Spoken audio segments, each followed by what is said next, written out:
السلام علیکم، welcome back to Urdu audio stories. کیسے ہیں آپ سب؟ امید کرتی ہوں خیر خیریت سے ہوں گے۔ آج کا جو ہمارا ناول ہے وہ ہے دشت ہرجائی از قلم سارہ عروج۔ چلتے ہیں ناول کی طرف۔ رات کی تاریکی ہر سو چھائی ہوئی تھی۔ فضا میں چلتی تیز ہوا سے درختوں کے ہلتے جھنڈ جن سے خاموشی میں ایک سرسراہٹ پیدا ہوتی، دور سے کتوں کے بھونکنے کی آوازوں نے ماحول کو اور ہیبت ناک بنایا ہوا تھا۔ ایسے میں وہ شخص رات کے اس پہر اپنی مطلوبہ قبر کے پاس بیٹھا، ہر چیز، ہر خوف کو بالائے طاق رکھے قبرستان میں بیٹھا اپنے کیے تمام تر ظلم، ناانصافی کو یاد کرتا اشک بار تھا۔ پر اب آنسو بہانے کا کیا فائدہ، کیونکہ وقت بیت چکا تھا، معاف کرنے والی جا چکی تھی۔ بے وفائی کا غم، محبت نہ ملنے کا غم اور بھی بہت سے غم اپنے ساتھ قبر میں لیے جا چکی تھی، جبکہ مقابل کے لیے پیچھے تحفے میں ایک چیز، ایک احساس چھوڑ چکی تھی جو آخر تک اس کے ساتھ رہنا تھا: پچھتاوا۔ نو وے موم، ایسا کبھی نہیں ہوگا۔ آپ کو میں نے پہلے بھی کہا تھا کہ میں اس دیہاتن سے شادی نہیں کروں گا۔ بیٹا، بات کو سمجھو، نکاح میں ہے وہ تمہارے، اب سے نہیں بچپن سے، نام جڑا ہے اس کا تمہارے ساتھ۔ مسز شمائلہ نے اپنے خودسر اور ضدی بیٹے کو سمجھاتے ہوئے کہا۔ سو واٹ موم، میں کیا کر سکتا ہوں؟ مجھ سے پوچھ کر کروایا تھا نکاح آپ نے۔ ویسے بھی اس کا اور میرا کوئی جوڑ نہیں ہے، ہم کہاں ہائی کلاس سوسائٹی اور وہ کہاں ٹپیکل لوگ۔ سوری، میں اس کے ساتھ ایڈجسٹ نہیں کر سکتا۔ میں شادی اپنی مرضی سے کروں گا، اپنے ٹائپ کی لڑکی سے، جو میرے ساتھ کھڑی ہو تو پتہ بھی چلے کہ میر حازم کے ساتھ کھڑی ہے۔ بیٹا، تم تو اس سے ملے بھی نہیں ہو، ایک دفعہ سمائرہ سے مل تو لو، بیوی ہے تمہاری وہ۔ کم از کم میری عزت کا خیال کر لو۔ کیا جواب دوں گی بھائی کو؟ کتنی چاہت سے میں نے سمائرہ کو تمہارے نکاح میں رکھا تھا، تم بھی تو خوش تھے، پر اب کیوں تم نے اپنے آپ کو انگریزوں کے ماحول میں ڈھال لیا ہے؟ میں اس رشتے کو نہیں مانتا۔ یہ سب آپ نے اپنے شوق سے کیا ہے، ماموں لوگوں کو کیسے سمجھانا ہے وہ آپ خود دیکھیں گی۔ وہ نہایت بدتمیزی سے کہتا اپنا فون اور گاڑی کی چابیاں اٹھائے چلا گیا، جبکہ پیچھے مسز شمائلہ اپنے خود سر اور ضدی بیٹے کی ہٹ دھرمی پر کلس کر رہ گئیں۔ میر حازم، میر زاویار اور شمائلہ کا اکلوتا بیٹا تھا، جس کا نکاح مسز شمائلہ نے بچپن میں اپنے بھائی کی بیٹی سمائرہ سے کروایا تھا۔ وہ اپنے بھائی کی بیٹی کو اپنی دلہن کے روپ میں تصور کیے بہت خوش تھیں، اس بات سے انجان کہ ان کا بیٹا ان کے تمام خوابوں کو چکنا چور کر دے گا۔ نکاح کے اگلے دن میر زاویار کی فیملی واپس امریکہ جا چکی تھی، کیونکہ ان کا کاروبار باہر کے ملک میں سیٹل تھا۔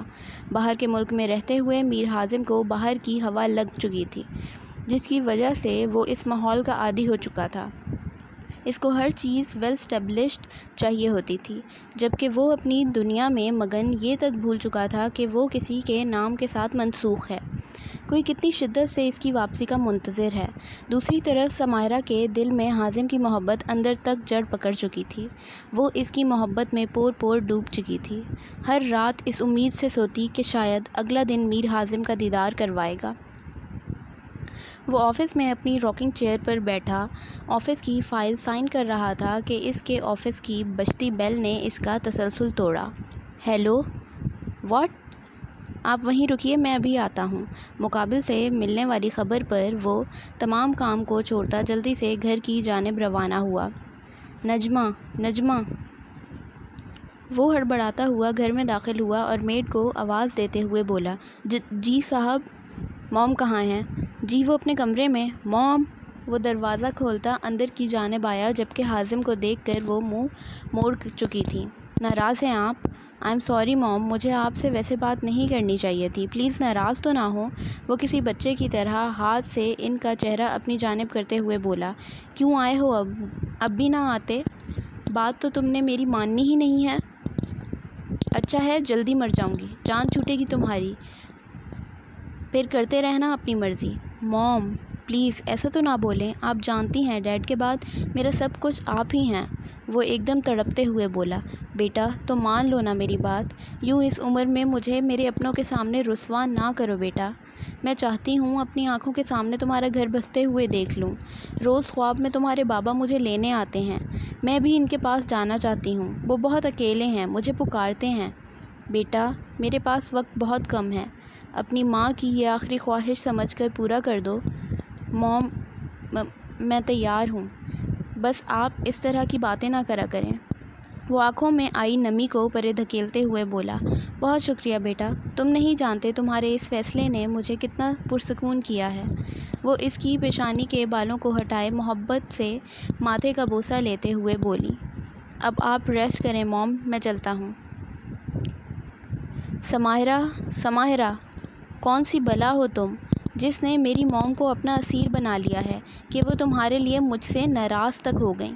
بس ایک دفعہ تم میر حازم کی دسترس میں آ جاؤ، میں تمہیں ایسا سبق سکھاؤں گا کہ تمہارے پاس آخری راستہ فرار کا ہوگا۔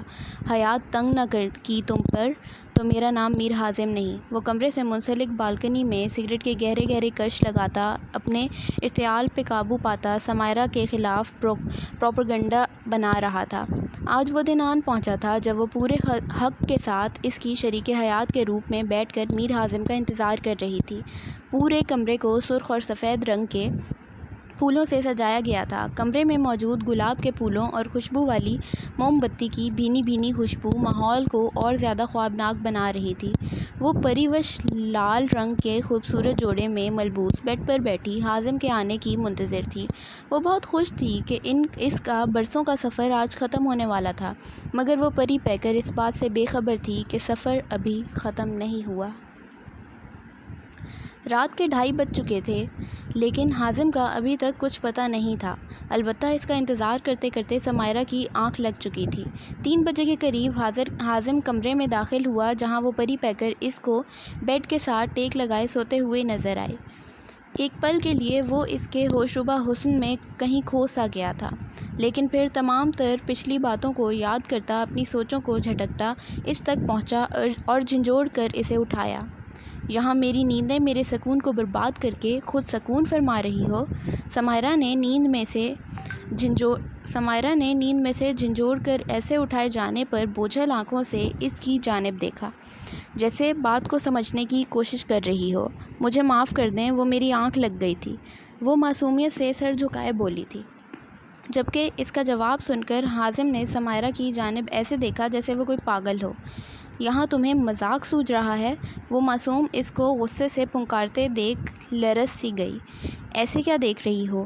اوہ، یہی سوچ رہی ہو نا کہ میں نے عام دلہوں کی طرح تمہارا دیدار نہیں کیا، تمہاری شان میں کوئی قصیدے نہیں پڑھے؟ تعریف اس صورت میں کی جاتی ہے اگر اس میں میری رضامندی شامل ہوتی، اور میں تمہیں یہ بتاتا چلوں کہ اس شادی میں میری کوئی خواہش، کوئی رضامندی نہیں ہے۔ وہ طنزیہ انداز میں کہتا ہوا اس کے دل کے ٹکڑے ٹکڑے کر گیا۔ حازم کے ایسے کہنے پر اس نے پلکوں کی گھنی جھالڑوں کو اٹھا کر اس کی آنکھوں میں دیکھا، جہاں اس کے لیے صرف ناپسندیدگی تھی۔ تم اگر اس لمحے یہاں موجود ہو تو صرف موم کی وجہ سے۔ پتہ نہیں تم نے ان پر کیا جادو کیا ہے کہ وہ مجھ سے منہ تک موڑ گئیں، صرف تمہاری بدولت۔ وہ ناگواری سے اس کو تکتے ہوئے بولا۔ اس بات سے انجان سامنے موجود لڑکی کا دل وہ اپنے لفظوں سے چھلنی چھلنی کر رہا ہے۔ وہ شادی کی پہلی ہی رات اپنے شوہر کے منہ سے لفظوں کی صورت میں ٹپکتی نفرت سے دل برداشتہ ہو رہی تھی۔ آنسو روانی سے بہنے کے لیے تیار تھے، لیکن وہ اس سنگ دل کے سامنے بہا کر خود کو کمزور ظاہر نہیں کرنا چاہتی تھی۔ اب پوری رات کیا یہیں بیٹھے رہنے کا ارادہ ہے؟ اٹھو یہاں سے۔ اور اس کو اٹھنے کا حکم دیتا خود مزے سے پورے بستر پر نیم دراز ہو چکا تھا، جبکہ وہ اپنی تذلیل پر آنسو سے بھری آنکھوں اور ٹوٹے ہوئے دل کے ساتھ ڈریسنگ روم میں بند ہو گئی، اور وہیں دروازے کے ساتھ بیٹھتی ہوئی کب سے روکے گئے آنسو کو بہانے لگی۔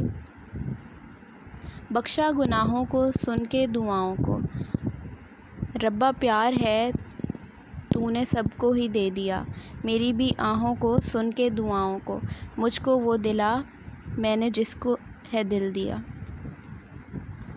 ٹھنڈے فرش پر بیٹھی وہ سسک رہی تھی۔ ہر لڑکی کی طرح اس نے بھی کئی خواب دیکھے تھے، لیکن جس شخص سے اس نے امیدیں لگائیں وہی اس کے خوابوں کا قاتل ثابت ہوا۔ بچپن سے اس دل میں اس کے لیے محبت تھی۔ وہ محبت بڑھتی عمر کے ساتھ پروان چڑھی، لیکن مقابل کی نظروں میں اس کی کوئی اہمیت نہیں تھی۔ وہ بیچاری ارمانوں کی ماری معصوم وہیں ٹھنڈے فرش پر روتے روتے سو چکی تھی، جبکہ حازم ہر بات سے بے خبر خود اپنے مہنگے بیڈ پر سکون کی نیند فرما رہا تھا۔ سمائرہ کی آنکھ صبح تہجد کی نماز کے وقت کھلی۔ اپنے آپ کو فرش پر دیکھ کر ماحول کو سمجھنے کی کوشش کرنے لگی، لیکن یکدم گزشتہ رات کے لمحات یاد کر کے ایک دفعہ پھر اس کا دل خون کے آنسو رونے لگا کہ کس طرح حازم نے اس کو حقیر جانا۔ وہ اس کے لیے ایک زبردستی کا بوجھ تھی۔ یہ سوچتے ہی آنسو ایک بار پھر سے اس کی آنکھوں سے بہنے لگے تھے۔ شادی کی پہلی صبح اتنی تلخ ہوگی، ایسا تو نہیں سوچا تھا اس نے۔ وہ جلد سے اٹھ کر فریش ہوئی اور اپنا تمام حال دل اپنے خدا کے آگے بیان کیا۔ بے شک اس کے سوا کوئی دلوں کے راز نہیں جانتا۔ دوران نماز اشک اس کی آنکھوں سے رواں تھے۔ نماز کے بعد جائے نماز لپیٹ کر اس کو جگہ پر رکھتی بالکنی میں آ گئی، جہاں پودوں پر گرتی اوس، فلک سے چلتی ٹھنڈی ٹھنڈی ہوائیں اس کو معتبر کر رہے تھے۔ کھلی فضا میں اس نے ایک لمبا سانس اندر کی جانب کھینچا، جیسے خود کو ہلکا کرنے کی کوشش کر رہی ہو۔ تھوڑی دیر بالکنی میں کھڑے ہونے کے بعد وہ واپس کمرے میں آئی، ایک نظر بستر پر پھیل کر لیٹے حازم کو دیکھا اور خود صوفے پر آ کر لیٹ گئی۔ حازم کمرے میں داخل ہوا تو اس کی نظر تیار ہوتی سمائرہ پر گئی، جو گرین اور گولڈن رنگ کے لباس میں ملبوس، اپنے کمر تک آتے گھنے بالوں کو کھولے آنکھوں میں کاجل لگا رہی تھی۔ اس کے لمبے بالوں کو دیکھ کر دل ہی دل میں اس نے تعریف کی تھی، مگر تعریف زبان پر آنے سے انکاری تھی، کیونکہ انا اور غرور آڑے آ رہا تھا۔ کاجل کے بعد اس نے لپسٹک اٹھائی تاکہ اپنے خوبصورت ہونٹوں کو اس سے رنگ سکے، لیکن حازم آگے بڑھتا اس کے ہاتھ سے لپسٹک پکڑتا اس کی خواہش کو ناکام کر گیا۔ مجھے یہ سب فضول کے ڈرامے بالکل نہیں پسند، وہ لپسٹک کو ڈریسنگ ٹیبل پر پٹکتے ہوئے بولا۔ آئندہ اس چیز کا خیال رکھنا۔ وہ نہایت تلخ لہجے میں اس سے مخاطب ہوا اور ڈریسنگ سے منسلک الماری میں گیا۔ وہاں اسے ایک چھوٹا سا لال رنگ کا باکس نکال کر لایا اور احسان کرنے والے انداز میں اس کی جانب کیا۔ یہ لو، پہن لینا، موم نے دیے تھے۔ سمائرہ نے درد سی بھری آنکھیں اٹھا کر اس کی جانب دیکھا، جیسے وہ باور کروانا چاہ رہی ہو سارے ارمان تو چکنا چور کر چکے ہو، اب اس کھوکھلی چیز کا کیا فائدہ؟ میں نے یہ پہننے کے لیے دیے ہیں، نہ کہ انہیں یہاں رکھنے کے لیے۔ اس کو باکس ڈرار میں رکھتے دیکھ کر بولا۔ میری بات نظر انداز کی جائے، یہ مجھے بالکل بھی گوارا نہیں ہے۔ وہ غصے میں اس کی جانب بڑھا، باکس کو تھام کر ان میں سے سونے کے نفیس کنگن نکال سختی سے اس کی کلائی تھام کر اس میں پہناتے ہوئے بولا۔ سختی سے کلائی تھامے جانے پر اس کی سسکی نکلی تھی۔ چلو اب نیچے، اور اپنا موڈ ٹھیک رکھنا، آئندہ شکایت کا موقع نہ ملے، وہ کہتا باہر کی جانب بڑھا، جبکہ وہ اپنی کلائی کو سہلانے لگی، جہاں اس کی انگلیوں کے نشان واضح تھے۔ سمائرہ اور حازم کی شادی کو ایک ہفتہ ہو چکا تھا۔ سب کچھ اپنے معمول کے مطابق چل رہا تھا۔ اس پورے ہفتے میں ان دونوں کے درمیان بات نہ ہونے کے برابر تھی۔ حازم روز صبح جلدی آفس چلا جاتا اور رات کو دیر سے گھر آتا تھا۔ ان کے مابین تعلق کو دیکھ حازم کی ماں بھی بہت پریشان تھیں۔ انہوں نے حازم کو کافی دفعہ سمجھانے کی کوشش کی تھی کہ اس طرح سمائرہ سے لا تعلقی نہ برتے، ایک اچھے شوہر کی طرح اس کا خیال رکھا کرے، اپنے اور اس کے رشتے کو پروان چڑھائے، لیکن وہ ان سے صاف کہہ چکا تھا کہ ان کے کہنے کے مطابق وہ شادی تو کر چکا ہے، پر ایسا کوئی رشتہ وہ نہیں بنانا چاہتا۔ حازم کی بات سن کر اس کی ماں بہت دل برداشتہ ہوئی تھیں۔ مما، سوپ پی لیں، پھر آپ نے میڈیسن بھی لینی ہے۔ سمائرہ شمائلہ بیگم کے کمرے کا دروازہ نوک کر کے داخل ہوئی، جہاں وہ آنکھوں پر ہاتھ رکھ کے لیٹی ہوئی تھیں۔ 2 دن سے شمائلہ بیگم کی طبیعت کافی ناساز تھی۔ ان کی دیکھ بھال کی تمام تر ذمہ داری اس نے اپنے ذمے لی تھی۔ سمی، تم کیا گھر میں ایسے اتنے سادہ حلیے میں گھوم رہی ہو؟ بیٹا، تھوڑا تیار ہو کر رہا کرو، نہ ہاتھوں میں چوڑیاں ہیں، نہ ہونٹوں پر لپسٹک، کہیں سے بھی سہاگن نہیں لگ رہی۔ شمائلہ بیگم سوپ پیتے اس کا جائزہ لیتے ہوئے بولی، جو کہ سادہ کاٹن کے سوٹ میں ملبوس، سر پہ نفاست سے دوپٹہ اوڑھے ان کے سامنے بیٹھی انہیں اپنے ہاتھوں سے سوپ پلا رہی تھی۔ شمائلہ بیگم کی بات سن کر ایک پل کے لیے اس کا ہاتھ تھما اور 2 دن پہلے کا منظر اس کی آنکھوں کے سامنے لہرایا۔ چھن چھن چھن شام کا وقت تھا۔ سمائرہ چھن چھن کرتی چوڑیوں کے ساتھ کمرہ سمیٹنے میں مصروف تھی، جبکہ بالکنی میں بیٹھا حازم اس شور سے چڑ رہا تھا۔ ایک تو اس کو یہ لڑکی بے انتہا کی بری لگتی تھی، اوپر سے اس کے شوق چوڑیاں پہننا، بالوں میں پراندہ ڈالنا اس کو سخت کوفت میں مبتلا کرتے تھے۔ اتارو انہیں فوراً۔ وہ اس شور سے تنگ آتا کمرے میں آیا اور اس کے سر پر کھڑا اسے حکم دیتے ہوئے بولا، جبکہ وہ اس کی بات کو نظر انداز کرتی اس کی سائڈ سے نکلنے لگی، کیونکہ وہ جس کام کو کرنے کا کہہ رہا تھا وہ اس کے بس سے باہر تھا۔ اپنی بات کو یوں ہوا میں اڑائے جانے پر اس کا دماغ پل میں گھوما تھا۔ اس نے باہر جاتی سمائرہ کی چٹیا پکڑ کے اپنی جانب کھینچا۔ وہ اس کارروائی کے لیے تیار نہ تھی، اس لیے سیدھا اس کے سینے سے آ لگی۔ سمجھ نہیں آتی؟ بہری ہو؟ کیا بکواس کی ہے میں نے؟ اس شور شرابے کو اتارو۔ نفرت ہے مجھے ایسی چیزوں سے، سر میں درد کر کے رکھ دیا ہے۔ جب دیکھو چھن چھن چھن چھن۔ چوڑیوں کو توڑنے کے ارادے سے اس نے سمائرہ کی کلائی کو اپنے ہاتھوں کی سخت گرفت میں لیتے ہوئے دھاڑنے کے انداز میں کہا، جبکہ اس کے ارادے جان وہ رونے لگی تھی۔ نہیں حازم پلیز، انہیں توڑیے گا مت، میں اتار دیتی ہوں۔ وہ آنسو بھری آنکھوں سے اس سے التجا کرتی ہوئی بولی۔ حازم کی کلائی پر سخت گرفت کے باعث کچھ چوڑیاں زمین پر گری تھیں، کچھ اس کی کلائی میں پیوست ہوئی تھیں۔ دودھیا رنگت کی کلائی سے خون ٹپ ٹپ کرتا نیچے ٹائلوں کے فرش پر گر رہا تھا۔ کانچ کی چبھن اپنے ہاتھوں پر محسوس کیے اس کے آنسوؤں میں روانی آئی تھی۔ رونا ہاتھ پر چوٹ لگنے سے زیادہ چوڑیوں کے ٹوٹنے کا تھا۔ وہ نیچے فرش پر بکھری چوڑیوں کو دیکھ رہی تھی۔ اس کو چوڑیاں نہیں اپنا آپ ٹوٹتا محسوس ہوا۔ اس کو بچپن سے ہی عشق تھا چوڑیوں سے۔ وہ ایک پل کے لیے چوڑیوں کو اپنی کلائیوں سے جدا نہیں ہونے دیتی تھی۔ اس کی سہیلیاں اس کو چوڑیوں کی شیدائی بولتی تھیں۔ سمی بیٹا پانی پکڑانا۔ وہ شمائلہ بیگم کی آواز سن کر ہوش میں آئی، جو کھانستے ہوئے اس سے پانی پکڑانے کا بول رہی تھیں۔ جی مما۔ بیٹا میں نے بہت چاہت سے اپنے حازم کے نکاح میں لیا تھا تمہیں۔ وہ پیار سے اس کے چہرے پر پیار کرتی ہوئی بولی، اگر وہ تم سے دوری برت رہا ہے تو تم اس کے پاس جاؤ، اس کی چھوٹی چھوٹی چیزوں کا خیال رکھو، اس سے باتیں کیا کرو۔ محرم کے رشتے میں ایک کشش ہوتی ہے بیٹا۔ مما آپ نہیں جانتی، وہ بے انتہا ناپسند کرتے ہیں مجھے۔ بعض اوقات میاں بیوی اپنے اس خوبصورت رشتے کو خود ہی خراب کر لیتے ہیں۔ وہ کبھی میرے نہیں ہو سکتے، ان کو میری جیسی عام لڑکی نہیں چاہیے۔ وہ دل میں سوچتے ہوئے بولی، اور ایک آنسو بے مول ہو کر اس کے ہاتھ پر گرا تھا، جس کا اسے خود اندازہ نہیں تھا۔ دیکھنا انشاءاللہ تم دونوں کا رشتہ ضرور کامیاب ہوگا۔ ایسے روتے نہیں، مایوس نہیں ہو۔ آمین۔ وہ ان کے سر پر پیار دیتے ہوئے بولی۔ حازم آفس سے آنے کے بعد سیدھا شمائلہ بیگم کے کمرے میں ان سے ملنے گیا، لیکن انہوں نے حازم سے کوئی بات نہ کی اور یہ کہہ کر کمرے سے نکل جانے کو کہا، جب تک وہ اپنے اور سمائرہ کے رشتے کو صحیح نہیں کر لے گا، اس کو اپنی بیوی ہونے کا حق نہیں دے گا، تب تک اپنا چہرہ نہ دکھائے۔ یہ سن کر اس نے بہت واویلا مچایا کہ میں آپ کا بیٹا ہوں اور آپ ایک پرائی لڑکی کے لیے اپنے بیٹے سے ایسا سلوک کریں گی؟ شمائلہ بیگم نے حازم کے جواب میں غصے سے کہا کہ وہ بھی ان کی بیٹی ہے، خبردار جو اس نے اس کو پرائی کہا۔ اپنی ماں کے آگے کے الفاظ سن کر وہ غصے میں گھر سے ہی چلا گیا تھا۔ رات کے 1:30 بجے وہ لڑکھڑاتے قدموں کے ساتھ گھر میں داخل ہوا، ہاتھ میں موجود کوٹ کو اٹھا کر صوفے پر مارا، گرنے کے انداز میں بیڈ پر بیٹھا۔ سمائرہ کچن کے کام سے فارغ ہو کر کمرے میں آئی تو حازم کو ہاتھوں میں سر گرائے بیڈ پر بیٹھے پایا۔ یہ کب آئے؟ وہ خود سے ہم کلام ہوتے ہوئے بولی۔ حازم؟ اپنے نام کی پکار پر اس نے خون اشام آنکھیں اٹھا کر سامنے کھڑی سمائرہ کی جانب اٹھائیں، جسے دیکھ کر ایک لمحے کے لیے وہ لرز سی گئی۔ وہ یہ پوچھنا تھا کھانا لاؤں آپ کے لیے؟ وہ اپنے خوف پر قابو پاتی بولی۔ زہر لا دو، وہ پھاڑ کھانے والے انداز میں بولا۔ اس کی دھاڑ پر خوف سے اس نے اپنی دونوں آنکھیں بھینچی تھیں۔ تم وہ ہو جس کی وجہ سے میری ماں مجھ سے بات کرنا گوارا نہیں کرتی۔ میری ماں کو مجھ سے دور کرنا چاہتی ہو نا تم؟ کیا پول پٹیاں پڑھاتی رہی ہو موم کو تم؟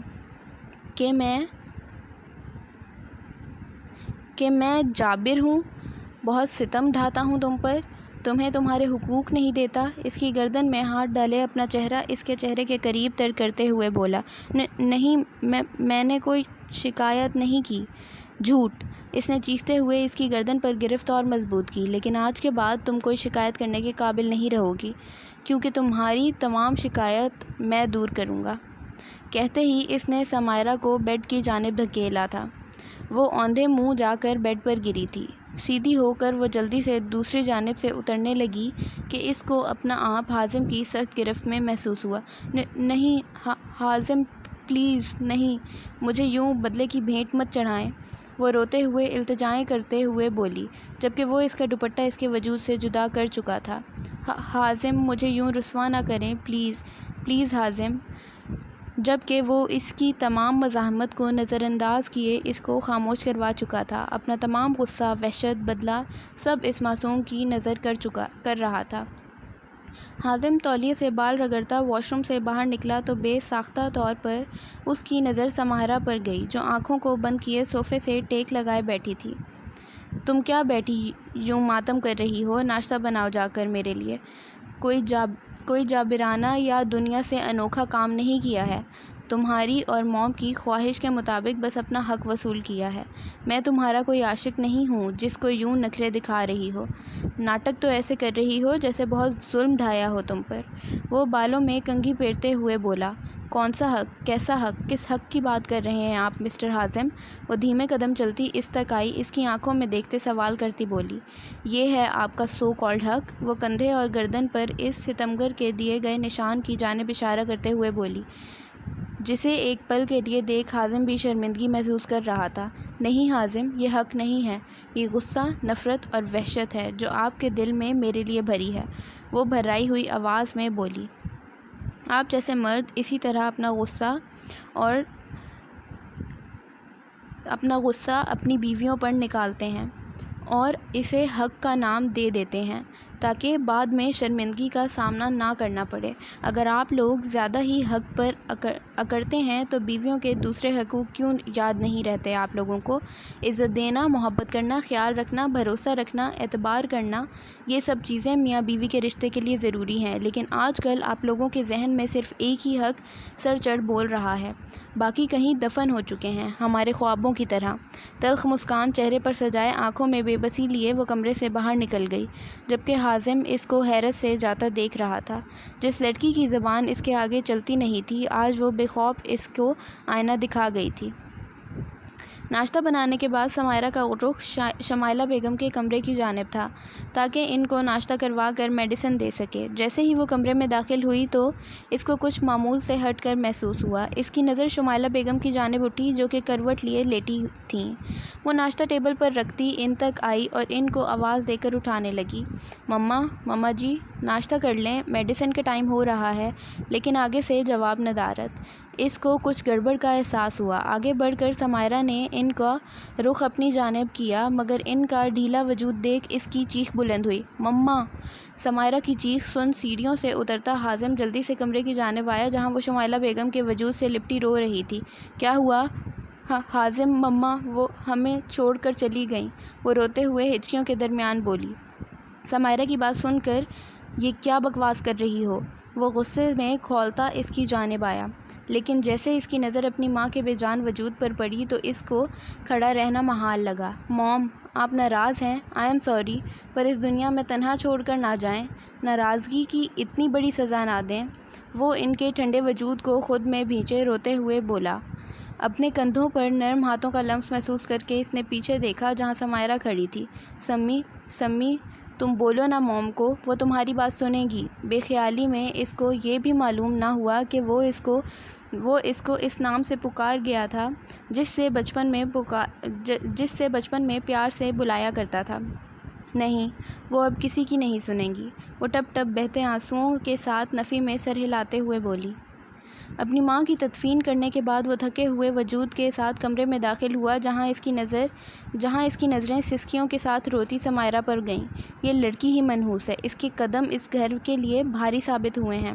توبہ توبہ، اپنی ساس کو کھا گئی۔ یہ سارے جملے اس نے دوران تدفین سننے پڑے تھے، لیکن وہ صبر کا گھونٹ بھر چکی تھی۔ تم کیوں رو رہی ہو؟ تمہیں تو خوش ہونا چاہیے کہ تمہارا مقصد پورا ہوا، میری ماں کو مجھ سے دور کر دیا۔ وہ گھٹنوں کے بل اس کے سامنے بیٹھتے ہوئے بولا، تم ایک کالا سایہ ہو جس نے میری خوشگوار زندگی کو اندھیرے اور ویرانی میں بدل دیا ہے۔ تمہاری وجہ سے، صرف تمہاری وجہ سے میری ماں مجھ سے ناراض ہو کر اس دنیا سے چلی گئیں۔ مجھے ان سے معافی مانگنے تک کا موقع نہیں ملا، اور ان سب کی ذمہ دار تم ہو، صرف تم۔ وہ چیختے ہوئے بولا۔ غصے اور غم کی وجہ سے اس کی نسیں پھول رہی تھیں، گوری رنگت میں سرخی سی مل گئی تھی۔ میں تمہیں زندہ نہیں چھوڑوں گا، تمہیں مر جانا چاہیے، کہتے ہی حازم نے سمائرہ کی سرائیدار گردن کو اپنی گرفت میں لے کر دبایا تھا۔ سمائرہ کو اپنا دم گھٹتا محسوس ہوا، آنکھیں باہر ابل آنے کو تیار تھیں۔ اس نے حازم کے ہاتھ پر اپنا ہاتھ رکھے اپنا آپ چھڑانے کی کوشش کی، جس پر اس کی گرفت مزید سخت ہوئی۔ حازم کے سر پر اس وقت صرف خون سوار تھا، وہ یہ نہیں جانتا تھا کہ وہ کیا کر رہا ہے۔ ٹھک ٹھک دروازے کی آواز پر اس نے سمائرہ کو رہائی بخشی تھی۔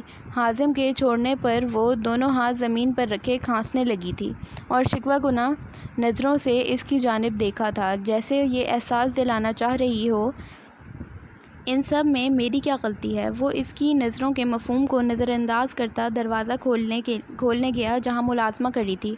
صاحب، نیچے آپ کو بی بی کے ابو بلا رہے ہیں۔ تم جاؤ، ہم آتے ہیں۔ نیچے جا کر اگر کوئی بکواس کی تو مجھ سے برا کوئی نہیں ہوگا۔ سمائرہ کا ہاتھ پکڑے وہ اس کو نیچے لے کر آیا، جہاں اس کے بابا اپنا بیگ پکڑے جانے کے لیے تیار تھے۔ وہ اپنا ہاتھ حازم سے چھڑا کے اپنے بابا کے پاس بھاگی اور ان کے گلے لگ گئی۔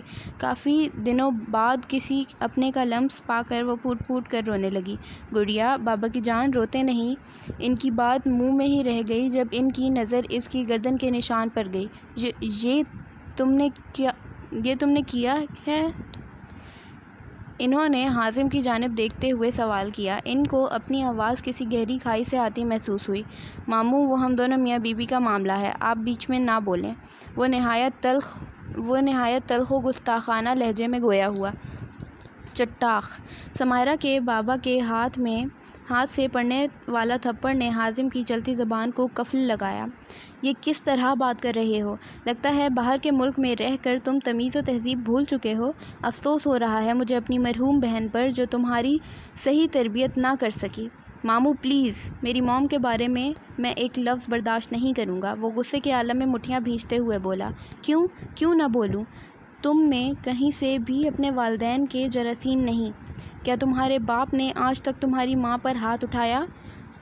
تو تم نے اپنی بیوی پر کیسے ہاتھ اٹھایا؟ عورت پر ہاتھ اٹھانا مرد کی مردانگی نہیں بلکہ بزدلی ہوتی ہے۔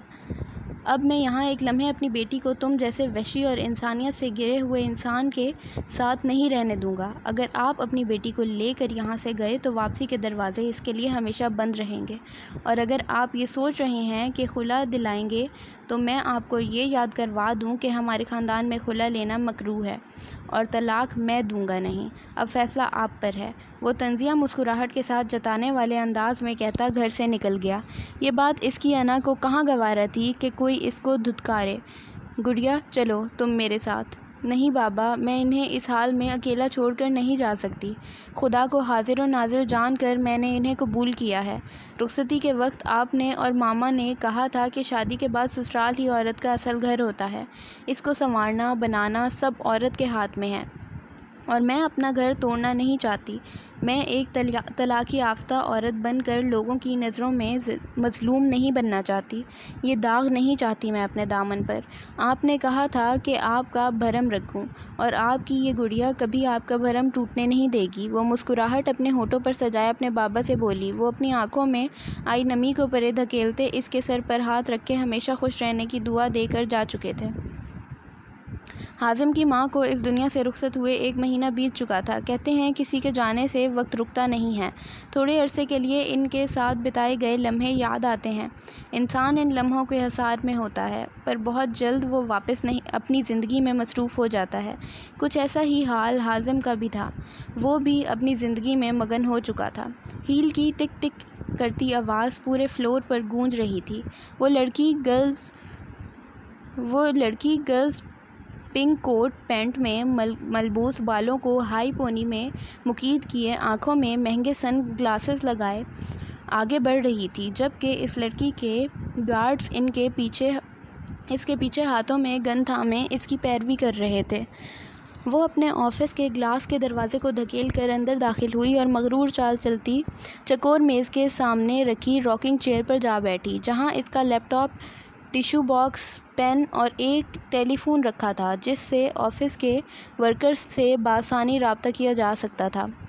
سمائرہ کو صبح سے اپنی طبیعت بوجھل بوجھل محسوس ہو رہی تھی، کسی کام میں دل نہیں لگ رہا تھا، اس کا سر درد کی شدت سے پھٹا جا رہا تھا، لیکن پھر بھی وہ میڈیسن لیتی کچن میں کھانا بنانے چلی گئی، لیکن کیونکہ وہ جانتی تھی اگر نہ بنایا تو ذلت اسی کے حصے میں آنی ہے۔ بابا کے ڈانٹنے کے بعد اس نے سمائرہ پر دوبارہ ہاتھ تو نہ اٹھایا تھا، پر لفظوں کی چوٹ دینے سے باز نہ آیا۔ حازم گھر آیا تو سامنے کا منظر دیکھ اس کی پیشانی پر شکن نمایاں ہوئی، کیونکہ سمائرہ لائٹس آف کر کے بیڈ پر سکون کی نیند فرما رہی تھی۔ اس نے آگے بڑھ کے اس کا ہاتھ کھینچ کر اٹھایا تھا۔ تم میں مینرز نہیں ہیں کیا؟ جب تک شوہر گھر پر نہیں آ جاتا تب تک سوتے نہیں ہیں۔ اس دن تمہارے بابا مجھے تو بڑا درس دے رہے تھے، اگر تمہیں تھوڑی عقل دے جاتے تو کیا تھا؟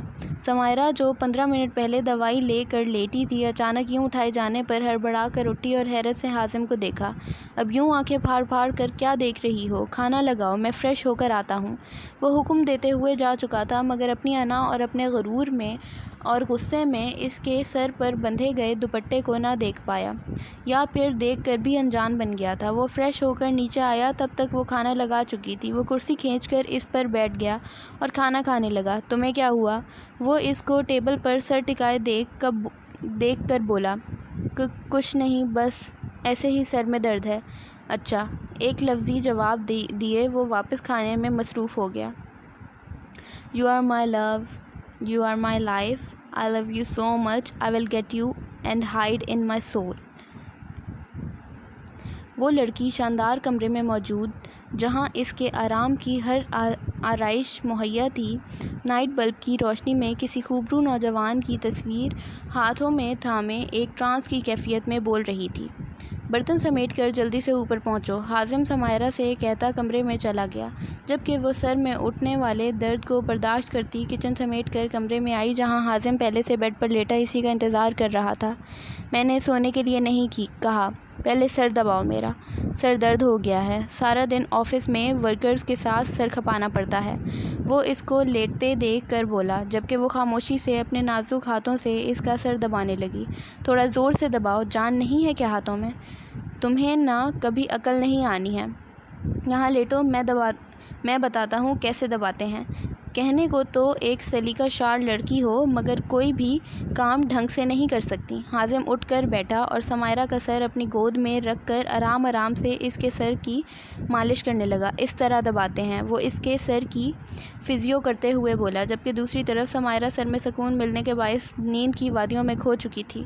سمائرہ کو سوتے دیکھ اس نے اس کو صحیح سے لٹایا اور خود بھی اس کے ساتھ لیٹ گیا اور اس کے بالوں میں ہاتھ پھیرنے لگا۔ وہ جانتا تھا کہ اس کے سر میں درد ہو رہا ہے، لیکن یہ چیز اس کی انا کو گوارا نہ تھی وہ خود سے اسے دبانے میں پہل کرے، اسی لیے اس کو سکھانے کا ناٹک رچائے اس کے سر کی مالش کر گیا۔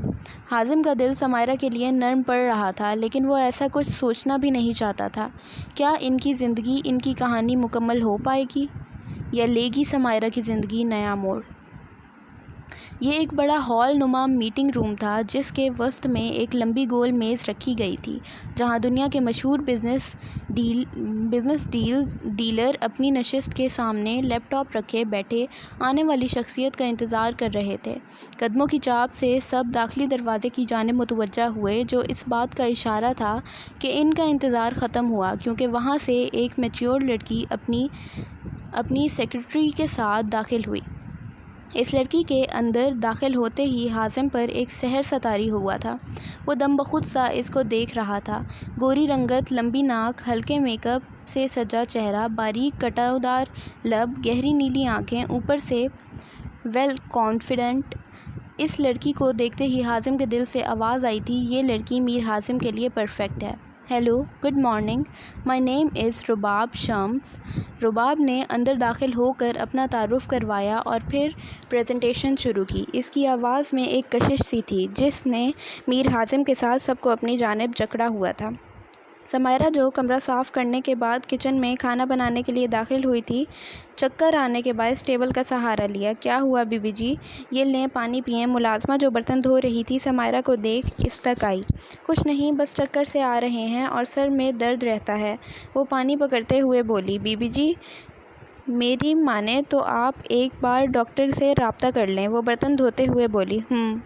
میر حازم، جیسا کہ آج کی پریزنٹیشن کے مطابق ہم یہ ڈیل آپ کے ساتھ فائنل کر چکے ہیں اور یہ امید رکھتے ہیں کہ آپ ہمارے بزنس کو مزید آگے لے جائیں گے۔ میٹنگ ختم ہونے کے بعد روم میں صرف حازم اور رباب تھے۔ یس شیور مس رباب، وہ اس کی نیلی آنکھوں میں دیکھتے ہوئے بولا۔ وہ اس کی آنکھوں میں اپنے لیے پسندیدگی اور ستائش دیکھ بہت خوش ہوئی تھی، لیکن یہ خوشی کسی کے سامنے ظاہر نہیں کرنا چاہتی تھی کیونکہ اس نے آج تک جھکنا نہیں سیکھا تھا۔ اوکے میر حازم، میں چلتی ہوں، باقی کی ڈسکشن ہم کل کریں گے، کل کسی ریسٹورانٹ میں کریں گے۔ وہ اپنی نین نشیلی آنکھوں پر چشموں کا پہرا لگاتے ہوئے بولی۔ اگر آپ یہ ڈسکشن میرے گھر پر لنچ کر کے کریں گی تو مجھے زیادہ خوشی ہوگی، وہ مسکراتے ہوئے بولا۔ اور آپ کو ایسا کیوں لگتا ہے کہ میں آپ کی بات مانوں گی؟ وہ اپنے دونوں ہاتھوں کو سینے پر باندھ کر بولی۔ کیونکہ میر حازم کو آج تک کسی نے انکار نہیں کیا۔ چہرے پر غرور سے بھرپور مسکراہٹ سجا کر جواب دیا گیا۔ اور اگر میں انکار کر دوں، وہ گلاسز کو ٹھیک کرتے ہوئے بولی، تو پھر میں یہ سمجھوں گا کہ آپ مجھ سے گھبرا رہی ہیں اور میرا چیلنج ریجیکٹ کر رہی ہیں۔ جی نہیں، آئی لائک چیلنجز۔ سو کل کا لنچ آپ کے گھر پر مسٹر میر حازم؟ وہ مسکرا کر بولتی اپنا فون ٹیبل سے اٹھائے باہر کی سمت چل دی، جبکہ میر کے بقول اس کا دل بھی اپنے ساتھ لے جا چکی تھی۔ آپ دوائیاں وقت پر لیجیے گا اور ہر ہفتے چیک اپ کے لیے آتی رہنا، ڈاکٹر نے کہتے ہی ایک پرچہ سمائرہ کی جانب بڑھایا، جسے اس نے مسکرا کر تھام لیا۔ سمائرہ طبیعت زیادہ خراب ہونے کی صورت میں ڈرائیور کے ساتھ نزدیکی کلینک پر آئی تھی، جہاں ڈاکٹر نے اسے امید سے ہونے کی خبر سنائی تھی، جسے سنتے ہی وہ سکتے میں آ گئی تھی۔ ایک خوشی کا احساس اس کے پورے بدن میں سرایت کر گیا، لیکن جلد ہی یہ سوچ کر مایوس ہو چکی تھی کیا حازم اس بات سے خوش ہوگا؟ وہ تو اس کے وجود کو ناپسند کرتا ہے۔ اسی سوچ کے ساتھ وہ واپس گھر آ چکی تھی۔ کیا ہوا؟ تم اتنی خوش کیوں ہو؟ وہ لوگ رات کا کھانا وغیرہ سے فارغ ہو کر سونے کے لیے روم میں آ چکے تھے۔ حازم نے سمائرہ کو دیکھ کر کہا، جو کہ چھت کو گھورتے ہوئے کسی گہری سوچ میں ڈوبی ہوئی تھی۔ کچھ نہیں، وہ ویران آنکھوں سے اس کے وجود کو تکتے ہوئے بولی۔ کوئی بات پریشان کر رہی ہے تو کہہ سکتی ہو۔ وہ آج معمول سے ہٹ کر خوشگوار لہجے میں اس سے سوال کر رہا تھا۔ سمائرہ نے حیرانی سے اس کی جانب دیکھا تھا۔ وہ دراصل آج ٹرن وہ جو بولنے لگی تھی، فون کی بیل نے اس کی بات کو کاٹا تھا۔ ویٹ، میں فون سن کر آتا ہوں، وہ کہتا فون لے کر بالکنی میں چلا گیا۔ آپ کے پاس تو میرے لیے وقت ہی نہیں، وہ اداسی سے سوچتے ہوئے تکیہ سیدھا کر کے لیٹ چکی تھی۔ ہاں بولو، کیا بول رہی تھی؟ حازم جب فون سن کر روم میں آیا تو اس کو سوتے دیکھ ایک لمبی سانس ہوا میں خارج کرتا خود بھی لیٹ چکا تھا۔ آج گیسٹ آ رہے ہیں، سو اس حساب سے کھانے وغیرہ کی تیاری کر لینا، گھر کے عام لباس میں ملبوس حازم نے کچن میں کام کرتی سمائرہ سے کہا۔ جی بہتر، آپ مجھے بتا دیں کتنے گیسٹ ہیں اور مینیو میں کیا کیا رکھنا ہے تو میں اس حساب سے بنا لوں گی۔ وہ بھاپ اڑاتی گرم گرم کافی حازم کے سامنے رکھتے ہوئے بولی۔ زیادہ نہیں ہیں، بس میری بزنس پارٹنر ہیں اور ہو سکتا ہے ان کے ساتھ ان کی اسسٹنٹ بھی ہوں، سو اسی حساب سے 3-4 ڈشز بنا لینا۔ جی آپ پریشان نہ ہوں، میں بنا لوں گی۔ کمرے کی کھڑکی سے پڑتی سورج کی کرنیں اس کے حسین چہرے پر پڑ رہی تھیں۔ ان کرنوں سے بچنے کے لیے اس نے سائڈ پر رکھا کشن کروٹ بدلتے ہوئے اٹھا کر اپنے چہرے پر رکھا، جس سے اس کا ہاتھ اپنے تکیے کے بائیں جانب رکھی کسی ٹھوس چیز سے ٹکرایا۔ پہلے تو اسے سمجھ نہیں آئی، لیکن حواس بیدار ہوتے ہی اس نے چہرے پر ایک دل فریب مسکان آئی تھی، جسے سمجھ چکی ہو وہ کیا چیز ہے۔ ہاں، وہ اس کی محبت دیوانگی کی تصویر تھی، اس کے خوابوں کے شہزادے کی، جو عنقریب اس کا ہونے والا تھا، لیکن ایسا صرف اس کو لگتا تھا۔ لیکن قسمت میں کیا لکھا ہے وہ صرف قسمت لکھنے والا جانتا ہے۔ سمائرہ جب ناشتے وغیرہ سے فارغ ہو کر کمرے میں آئی تو حیرت کی زیادتی سے اس کا منہ کھل گیا، کیونکہ پورا کمرہ لنڈے بازار LB کا منظر پیش کر رہا تھا۔ کیونکہ حازم الماری کے تمام کپڑے بکھیرے بیٹھا تھا، اس کے لیے یقین کرنا مشکل ہو رہا تھا یہ ہر چیز کو کتنی نفاست سے رکھنے والا حازم آج کمرے کا یہ حال کیے بیٹھا تھا۔ کچھ یاد آتے ہی وہ جلدی سے الماری کی جانب آئی اور ڈرارز کو لاک لگا دیکھ شکر کا سانس لیا تھا اس نے۔ یہ کیا کیا آپ نے؟ وہ حیران پریشان کھڑی اس سے سوال کرتے ہوئے بولی۔ یار میں نے کون سا شوق سے کیا ہے، میری رائل بلو کلر کی شرٹ نہیں مل رہی۔ اف، وہ تو میں نے چھت پر سکھانے کے لیے ڈالی ہے، آپ نے ایک مرتبہ پوچھ تو لیا ہوتا، آپ ایک مرتبہ مجھ سے پوچھ تو لیتے، میں نے کتنی محنت سے کل الماری سیٹ کی تھی۔ وہ آگے بڑھ کر کپڑے سمیٹنے لگی تھی۔ اسے چھوڑو، وہ اس کا ہاتھ تھامتے ہوئے بولا۔ میرا مطلب ہے کہ اسے بعد میں کرنا، پہلے جا کر میری شرٹ لاؤ۔ وہ جلدی سے اس کا ہاتھ چھوڑتے ہوئے بولا۔ وہ بنا کچھ کہے اوپر سے شرٹ لا کر اسے پریس کرنے لگی، پھر الماری میں ایسے ہی کپڑے ڈال اسے بعد میں سیٹ کرنے کا سوچ کر کچن میں کھانا بنانے چلی گئی۔ کچن میں آ کر جلدی جلدی اس نے پاستا اور بریانی کے لیے مسالہ تیار کیا، ساتھ ساتھ رائتا اور سلاد بنایا۔ بریانی کو دم لگانے کے بعد اس نے میٹھے میں کسٹرڈ بنایا اور اسے ٹھنڈا ہونے کے لیے فریج میں رکھا۔ کتنی زبردست خوشبو آ رہی ہے۔ تیار ہونے کے بعد حازم کچن میں داخل ہوا جہاں سمائرہ کباب تل رہی تھی۔ سمائرہ نے حازم کی جانے والی تعریف پر مسکرا کر اس کی جانب دیکھا تو اس حسن کے دیوتا پر اس کی نظریں منجمد ہو گئیں۔ وہ جو حازم کے حسن میں کھوئی تھی، غلطی سے ہاتھ فرائی پین پر لگنے سے اس کی سسکی ابھری۔ خوبصورت آنکھوں میں یکدم نمی چھلکی تھی۔ دھیان کہاں ہوتا ہے تمہارا؟ مجال ہے کوئی کام ڈھنگ سے کر لو۔ حازم جلدی سے برنول لیتا اس تک آیا اور اس کا ہاتھ پکڑ کر دیکھنے لگا جہاں جلنے کے باعث ہاتھ لال سرخ ہو رہا تھا۔ ہاتھ جلا کر بیٹھ گئی ہو تاکہ سرونگ نہ کرنی پڑے۔ سمائرہ جو سمجھ رہی تھی کہ وہ اس کی فکر میں بول رہا ہے، لیکن اس کی آخری لفظوں سے اس کو اپنا دل چھلنی ہوتا محسوس ہوا۔ آپ فکر نہ کریں، سرونگ وغیرہ سب وقت پر ہو جائے گی۔ وہ اپنا ہاتھ آرام سے اس کے ہاتھوں سے نکالتے ہوئے بولی اور برنول اپنے ہاتھ پر لگانے لگی۔ او ہاں، وہ جاتے جاتے پلٹا۔ سمائرہ نے سوالیہ نظروں سے اس کی جانب دیکھا تھا۔ باہر اس حلیے میں مت آ جانا، میں نہیں چاہتا کسی کے سامنے میری انسلٹ ہو، وہ کہتا باہر کی جانب قدم بڑھانے لگا، جبکہ سمائرہ ہاتھ پر برنول لگا کر کباب کی جانب متوجہ ہوئی جو کہ ان کے مکالمے کے دوران کافی حد تک اس کے دل اور نصیب کی مانند جل چکا تھا۔ ڈارک اورنج جینز پر ملٹی رنگ کا کرتا پہنے، گلے میں سٹالر ڈالے، وہ خود پر مہنگے پرفیوم کی بارش کیے وہ اپنی چمچماتی گاڑی میں بیٹھ کر حازم کے گھر کی جانب روانہ ہوئی جہاں اس پر ایک ناقابل یقین راز آشکار ہونا تھا۔ صاحب، آپ کی مہمان آ چکی ہیں۔ ملازمہ نے اس کو آ کر رباب کے آنے کی اطلاع دی۔ آپ انہیں سٹنگ روم میں بٹھائیں، میں آتا ہوں۔ جی، ملازمہ کہتی جا چکی تھی، شیشے میں سے خود پر ایک طائرانہ نظر دوڑاتے اپنے بالوں اور کوٹ کو سیٹ کرتا وہ باہر کی جانب چل دیا۔ گڈ آفٹرنون مس رباب، اس نے کمرے میں داخل ہوتے ہی اس سے مصافحہ کرتے ہوئے کہا، جس پر رباب نے بھی اس خوش شکل نوجوان کے سراپے پر ایک نظر ڈال کر مسکرا کر جواب دیا۔ مسٹر حازم، پروجیکٹ کے بارے میں کیا خیال ہے؟ وہ جوس کا سپ لیتے ہوئے بولی جو کہ سمائرہ نے ملازمہ کے ہاتھ بھجوایا تھا۔ آپ تھوڑا ایزی ہو جائیں، پھر ڈسکشن سٹارٹ کرتے ہیں۔ میں ایزی ہوں، آپ پلیز سٹارٹ کریں۔ Okay miss, as you wish. وہ جو ملاقات کو طویل کرنا چاہ رہا تھا، لیکن رباب کی بات پر اس کے آگے ہتھیار ڈالتے ہوئے بولا۔ اپنا لیپ ٹاپ اور فائل اسٹڈی سے لانے کے بعد اس نے پروجیکٹ کے بارے میں اپنے خیالات رباب سے ڈسکس کیے۔ تقریباً آدھے گھنٹے کی ڈسکشن کے بعد وہ دونوں فارغ ہوئے۔ اتنی دیر میں سمائرہ نے ملازمہ کے ہاتھ کھانا لگنے کا پیغام بھجوایا تو وہ دونوں لنچ کی نیت سے ہال کی جانب روانہ ہوئے۔ ہیو اے سیٹ مس رباب، وہ کرسی دھکیل کر اس کو بیٹھنے کی دعوت دیتے ہوئے بولا، جسے اس نے مسکرا کر قبول کیا، جبکہ ملازمہ کا یہ دیکھ منہ کھل گیا تھا۔ لو بھلا، اپنی بیوی کا خیال رکھا نہیں جاتا اور غیر لڑکیوں کی کیسے آؤ بھگت کر رہا ہے، وہ دل میں سوچتے ہوئے بولی۔ واؤ مسٹر حازم، آپ کی ملازمہ کے ہاتھوں میں تو بہت ٹیسٹ ہے، وہ کباب کی پہلی بائٹ لیتے ہوئے بولی۔ یہ سب ملازمہ نے نہیں، میری وائف نے بنایا ہے، وہ مسکرا کر جواب دیتے ہوئے بولا، جبکہ اس کی بات سن کر رباب کا نوالا اپنے حلق میں پھنستا محسوس ہوا۔ اس کی مسکراہٹ یکدم سمٹی تھی، جسے انجانے میں حازم بھی نوٹ کر چکا تھا۔ وہ اسے خود پر غصہ آ رہا تھا کہ کیا ضرورت تھی وائف کا ذکر چھیڑنے کی۔ Are you married? وہ اپنی حیرت پر قابو پاتے ہوئے بولی۔ یس، وہ سنجیدگی سے بولا۔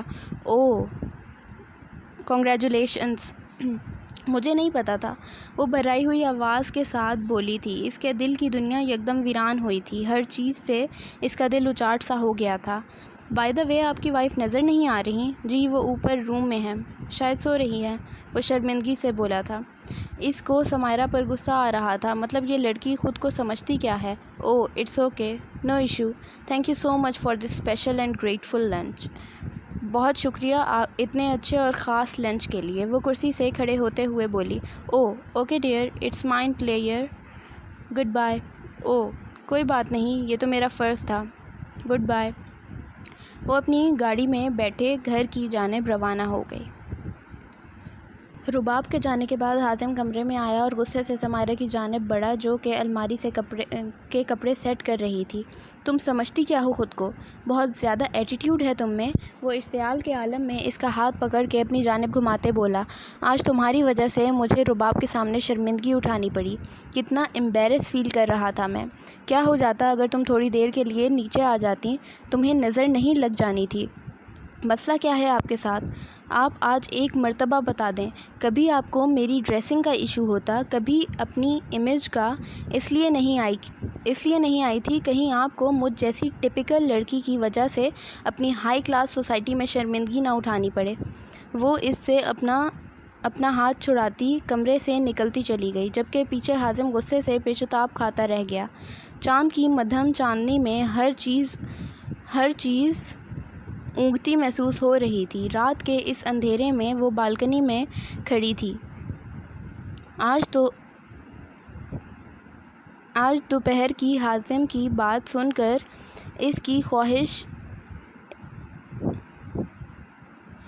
خواہش مایوسی کے اندھیروں میں گم ہو گئی تھی. اس کا دل کہہ رہا تھا کہ بھول جاؤں اسے، وہ تمہارے نصیب میں نہیں، جبکہ دماغ کہہ رہا تھا وہ تمہارا عشق ہے، تم اسے حاصل کر سکتی ہو. تو کیا ہوا اگر وہ شادی شدہ ہے؟ مرد پر تو 4 شادیاں جائز ہیں، لیکن وہ ایک عورت ہو کر کسی دوسری عورت کا گھر برباد نہیں کر سکتی. دل نے دلیل دی تھی. تم کسی کا گھر برباد نہیں کر رہی، تم نے صرف اپنی محبت کو حاصل کرنا ہے. ویسے بھی محبت اور جنگ میں ہر چیز جائز ہوتی ہے. دماغ میں دل کی بات کو پرے دھکیلا تھا. حازم پچھلے 10 منٹ سے گاڑی میں بیٹھا سمائرہ کا انتظار کر رہا تھا. رباب نے حازم اور سمائرہ کو اپنے گھر میں پارٹی پر انوائٹ کیا تھا جو کہ اس نے بزنس ڈیلنگ کی بنا پر رکھی تھی، جس میں اس کے سرکل میں موجود جاننے والے دوست وغیرہ بھی موجود تھے. گاڑی کے اس پار سے اس کو سمائرہ اپنی جانب آتی نظر آئی. اس کو دیکھ کر اس کے ماتھے کی شکنوں میں اضافہ ہوا تھا. یہ کیسی ڈریسنگ کی ہے تم نے؟ کوئی ڈھنگ کا ڈریس نہیں ہے تمہارے پاس؟ یہ تمبو پہن کر کوئی پارٹی میں جاتا ہے؟ وہ ناگواری سے اس کو دیکھتے ہوئے بولا، جس نے شلوار سوٹ میں دوپٹہ سر پر اوڑھے اور شانوں کے گرد شال لپیٹی تھی. کیا ہوا، ٹھیک تو ہے؟ وہ حیرانی سے استفسار کرتے ہوئے بولی. دروازہ بند کرو. وہ سمائرہ کی بات کو سرے سے اگنور کرے گاڑی سٹارٹ کر چکا تھا. پورا راستہ خاموشی میں کٹا تھا. اس تمبو کو اتارو فوراً. میں نہیں چاہتا کہ لوگ مجھے کہیں کہ میر حازم ایک کارٹون کو لیے گھوم رہا ہے. منزل پر پہنچنے کے بعد حازم نے سمائرہ کو گاڑی میں سے اترنے سے پہلے کہا، جبکہ سمائرہ اس کی بات پر حیرت کے عالم میں دیکھ رہی تھی کہ کیسا شوہر ہے جو اس کو صرف شال لینے کی بنا پر کارٹون کا خطاب دے رہا ہے. پر میں کیسے؟ مجھے بہت عجیب فیل ہوگا. وہ منمناتے ہوئے بولی. اور اگر میں تمہیں اس حالت میں اپنے ساتھ اندر لے کر گیا تو مجھے بہت عجیب فیل ہوگا. تو مت لاتے نا آپ، وہ بھرائی آواز کے ساتھ بولی تھی. صحیح ہی تو کہہ رہی تھی. اگر اتنی ہی اس کو ریپوٹیشن کی فکر تھی تو لے کر ہی کیوں آیا تھا؟ اس نے منتیں تو نہیں کی تھیں. ہمیشہ وہ اس کی ذات کی تذلیل کرتا تھا، صرف اس بنا پر کہ اس کا تعلق مڈل کلاس گھرانے سے ہے. وہ لوگ ان کے سٹینڈرڈ کے نہیں. میں نے پہلے بھی کہا تھا اور اب بھی کہہ رہا ہوں، زبان چلانے والی عورتیں سخت زہر لگتی ہیں. تم سے جتنا کہا گیا ہے بس اتنا کرو، زیادہ چڑچڑ نہ کرو تو بہتر ہوگا ہم دونوں کے لیے. اس کی کلائی سے تھامے اس کو اپنی جانب کھینچ کر پھنکارتے ہوئے بولا اور دوسری ہاتھ سے سمائرہ کی شال اس کے وجود سے جدا کی. یہ بات یاد رکھ لو، اب تم بدقسمتی سے ہی صحیح لیکن میرے ساتھ میری بیوی کے حق سے رہ رہی ہو تو اپنی جتنی بھی مڈل کلاس والے چونچلے ہیں وہ ختم کر دو. وہ اس کی کلائی پر گرفت مزید سخت کرے سنجیدگی سے بولا تھا. جب وہ اس کی سخت گرفت سے اپنی کلائی نکالنے کی کوشش کر رہی تھی، سمائرہ اسے افسوس بھری نگاہوں سے دیکھ رہی تھی. اس کا دل چاہ رہا تھا کہ وہ چیخ چیخ کر روئے۔ شاید وہ پہلا ایسا شوہر تھا جو اپنی ہائی کلاس سوسائٹی کی وجہ سے اپنی ہی بیوی کو بے پردہ کر رہا تھا، یا شاید اور بھی ایسے شوہر پائے جاتے ہوں گے جو اپنی عزتوں کو یوں بے پردہ کرنے میں فخر محسوس کرتے ہیں، پر افسوس کی بات تو یہ ہے کہ وہ اس جہالت کو ماڈرن فیشن قرار دیتے ہیں۔ وہ دونوں اندر کی طرف آئے جہاں پارٹی عروج پر تھی۔ رباب انہیں دیکھ کر ان کی جانب آئی، جبکہ حازم کی ہمیشہ کی طرح آج بھی اس حور شمائل دوشیزہ کے حسن میں کھو گیا تھا۔ وہ بلیک رنگ کی لانگ میکسی میں لگ ہی اتنی پیاری رہی تھی۔ Hello, how are you? I am happy and surprise, وہ ان دونوں سے ملتے ہوئے بولی، اور ایک نظر حازم کے پہلو میں موجود لڑکی کو دیکھا جو کہ دوپٹہ سیٹ کرنے میں لگی ہوئی تھی۔ جب کوئی اتنے پیار اور دل سے بلائے گا تو کون منع کرے گا بھلا؟ وہ محبت بھری نظروں سے اس کو دیکھ کر بولا، سماہرہ، ملو ان سے، یہ میری بزنس پارٹنر اور اب فرینڈ مس رباب۔ وہ سماہرہ کو دوپٹے کے ساتھ لگا دیکھ بظاہر مسکراتے لیکن اپنے فضول میں آنے والے غصے کو پیتے ہوئے بولا، جی السلام علیکم۔ وہ سنبھل کر بولی، وعلیکم السلام۔ وہ مسکراتے ہوئے بولی۔ رباب کو لڑکی بہت پیاری لگ رہی تھی۔ وہ سماہرہ کو رشک بھری نظروں سے دیکھتے ہوئے اس کو خوش قسمت محسوس کر رہی تھی، لیکن اگر وہ اس کی دل کی دنیا کا سفر کر لیتی تو شاید یہ خیال وہ اپنے ذہن سے نکال دیتی۔ اس کی معصومیت دیکھ اس کا دل کہہ رہا تھا کہ جیسا اس نے سوچا وہ سب نہ کرے، وہ اس معصوم کے حق میں بہتر نہیں ہوگا، لیکن ابھی وہ ان تمام سوچوں کو جھٹکتے اندر کی جانب لے گئی۔ یہ آپ کی وائف ہیں؟ پارٹی میں موجود ایک لڑکی نے آ کر حیرت سے حازم سے کہا۔ یس۔ اوہ، ہمیں تو لگا آپ کی وائف کوئی ماڈرن ہوں گی، بٹ یہ تو، وہ سماہرہ کو حقیر نظروں سے دیکھتے ہوئے بولی، miss, it's none of your business, میری مرضی میں جس سے بھی شادی کروں، اور آپ کون ہوتی ہیں میری وائف کے بارے میں بولنے والی؟ حازم کو اس کا سماہرہ کے لیے اس طرح کہنا کافی ناگوار گزرا تھا۔ جو بھی تھا، جیسا بھی تھی تو وہ اس کی بیوی ہی۔ انجلینا، آپ کو آپ کے فادر ڈھونڈ رہے ہیں۔ رباب معاملہ بڑھتا دیکھ ان تک آئی اور انجلینا کو وہاں سے بھیجنا چاہا۔ وہ منہ بناتی وہاں سے جا چکی تھی۔ مسٹر حازم آئے، میں آپ کو اپنے انکل سے ملاتی ہوں۔ تم ادھر ہی رکو، کہیں جانا نہیں، میں ابھی آیا۔ جی بہتر۔ رباب اور حازم دونوں جا چکے تھے، جبکہ وہ اکیلی کھڑی ماحول کا جائزہ لے رہی تھی کہ اس کو اپنے اوپر نظروں کی تپش محسوس ہوئی۔ اس نے آس پاس دیکھا تو اس کی نظر کارنر ٹیبل پر بیٹھے ایک شخص پر گئی جو کہ گرے کوٹ پینٹ پہنے، ہاتھوں میں وائن کا گلاس تھامے، بنا پلکیں جھپکائے اسی کو دیکھ رہا تھا۔ سماہرہ کو اس کی نظریں خود کا ایکس رے کرتی محسوس ہوئیں۔ اس نے گھبرا کر حازم کی تلاش میں نظریں دوڑائیں، لیکن وہ دونوں اس کو کہیں نظر نہ آئے۔ وہ اس کی نظروں سے بچتی باہر پول کی سائڈ پر آ گئی۔ وہ وہاں کھڑی پول کے پانی کو دیکھ رہی تھی جس میں پورے چاند کی چاندنی کا عکس پڑ رہا تھا، اور پانی میں اٹھتی موجوں سے وہ اس کو اپنے نصیب کی مانند ہلتا محسوس ہو رہا تھا۔ تم بھی میری طرح تنہا ہو، جیسے اتنے سارے ستاروں کے بیچ میں بھی اور تم بھی اکیلے۔ میں بھی اکیلا ہوں، بالکل اسی طرح میں بھی یہاں اپنے جیسے ہی انسانوں کے بیچ تنہا ہوں۔ وہ چاند کو دیکھتے ہوئے اپنا درد اس سے بانٹ رہی تھی کہ اس کو اپنے کندھے پر ایک انجانا لمس محسوس ہوا۔ اس نے گھبرا کر پیچھے دیکھا تو وہاں وہی شخص اپنی وجاہت کے ساتھ کھڑا تھا، جو کہ تقریباً 35 کے لگ بھگ عمر کا ہوگا۔ وہ جلدی سے 2 قدم پیچھے ہوئی۔ آپ یہاں اکیلی کیا کر رہی ہیں؟ وہ اس کا گھبرانا محسوس کر چکا تھا، اس لیے آرام سے استفسار کرتے ہوئے بولا۔ وہ بنا جواب دیے واپس جانے لگی تھی کہ یکدم اس کا پاؤں مڑا۔ اس سے پہلے کہ وہ گرتی، اس شخص نے جلدی سے اپنا ہاتھ آگے کیا جس سے وہ اس کی باہوں میں قید ہوئی۔ دونوں کی دھڑکنیں یکدم تیز ہوئی تھیں، ایک کی محبت سے جبکہ دوسرے کی خوف، غصے اور غم سے۔ حازم جو سماہرہ کو ڈھونڈتے ہوئے باہر آیا تھا، اس کو کسی غیر مرد کی باہوں میں دیکھ کر اس کا غصہ سوا نیزے پر پہنچا تھا۔ وہ جلدی سے ان تک آیا اور کھینچ کر ان کو الگ کیا۔ How dare you touch my wife, وہ اس کا کالر کھینچتے ہوئے بولا، جبکہ لفظ وائف پر وہ حیرت سے سماہرہ اور حازم کی جانب دیکھ رہا تھا۔ زندگی میں پہلی بار اس کا دل جس لڑکی پر آیا، اور وہ بھی شادی شدہ۔ آئی ایم سوری، میں تو جسٹ ان کی ہیلپ کر رہا تھا، اگر میں نہیں پکڑتا تو وہ پول میں گر جاتی۔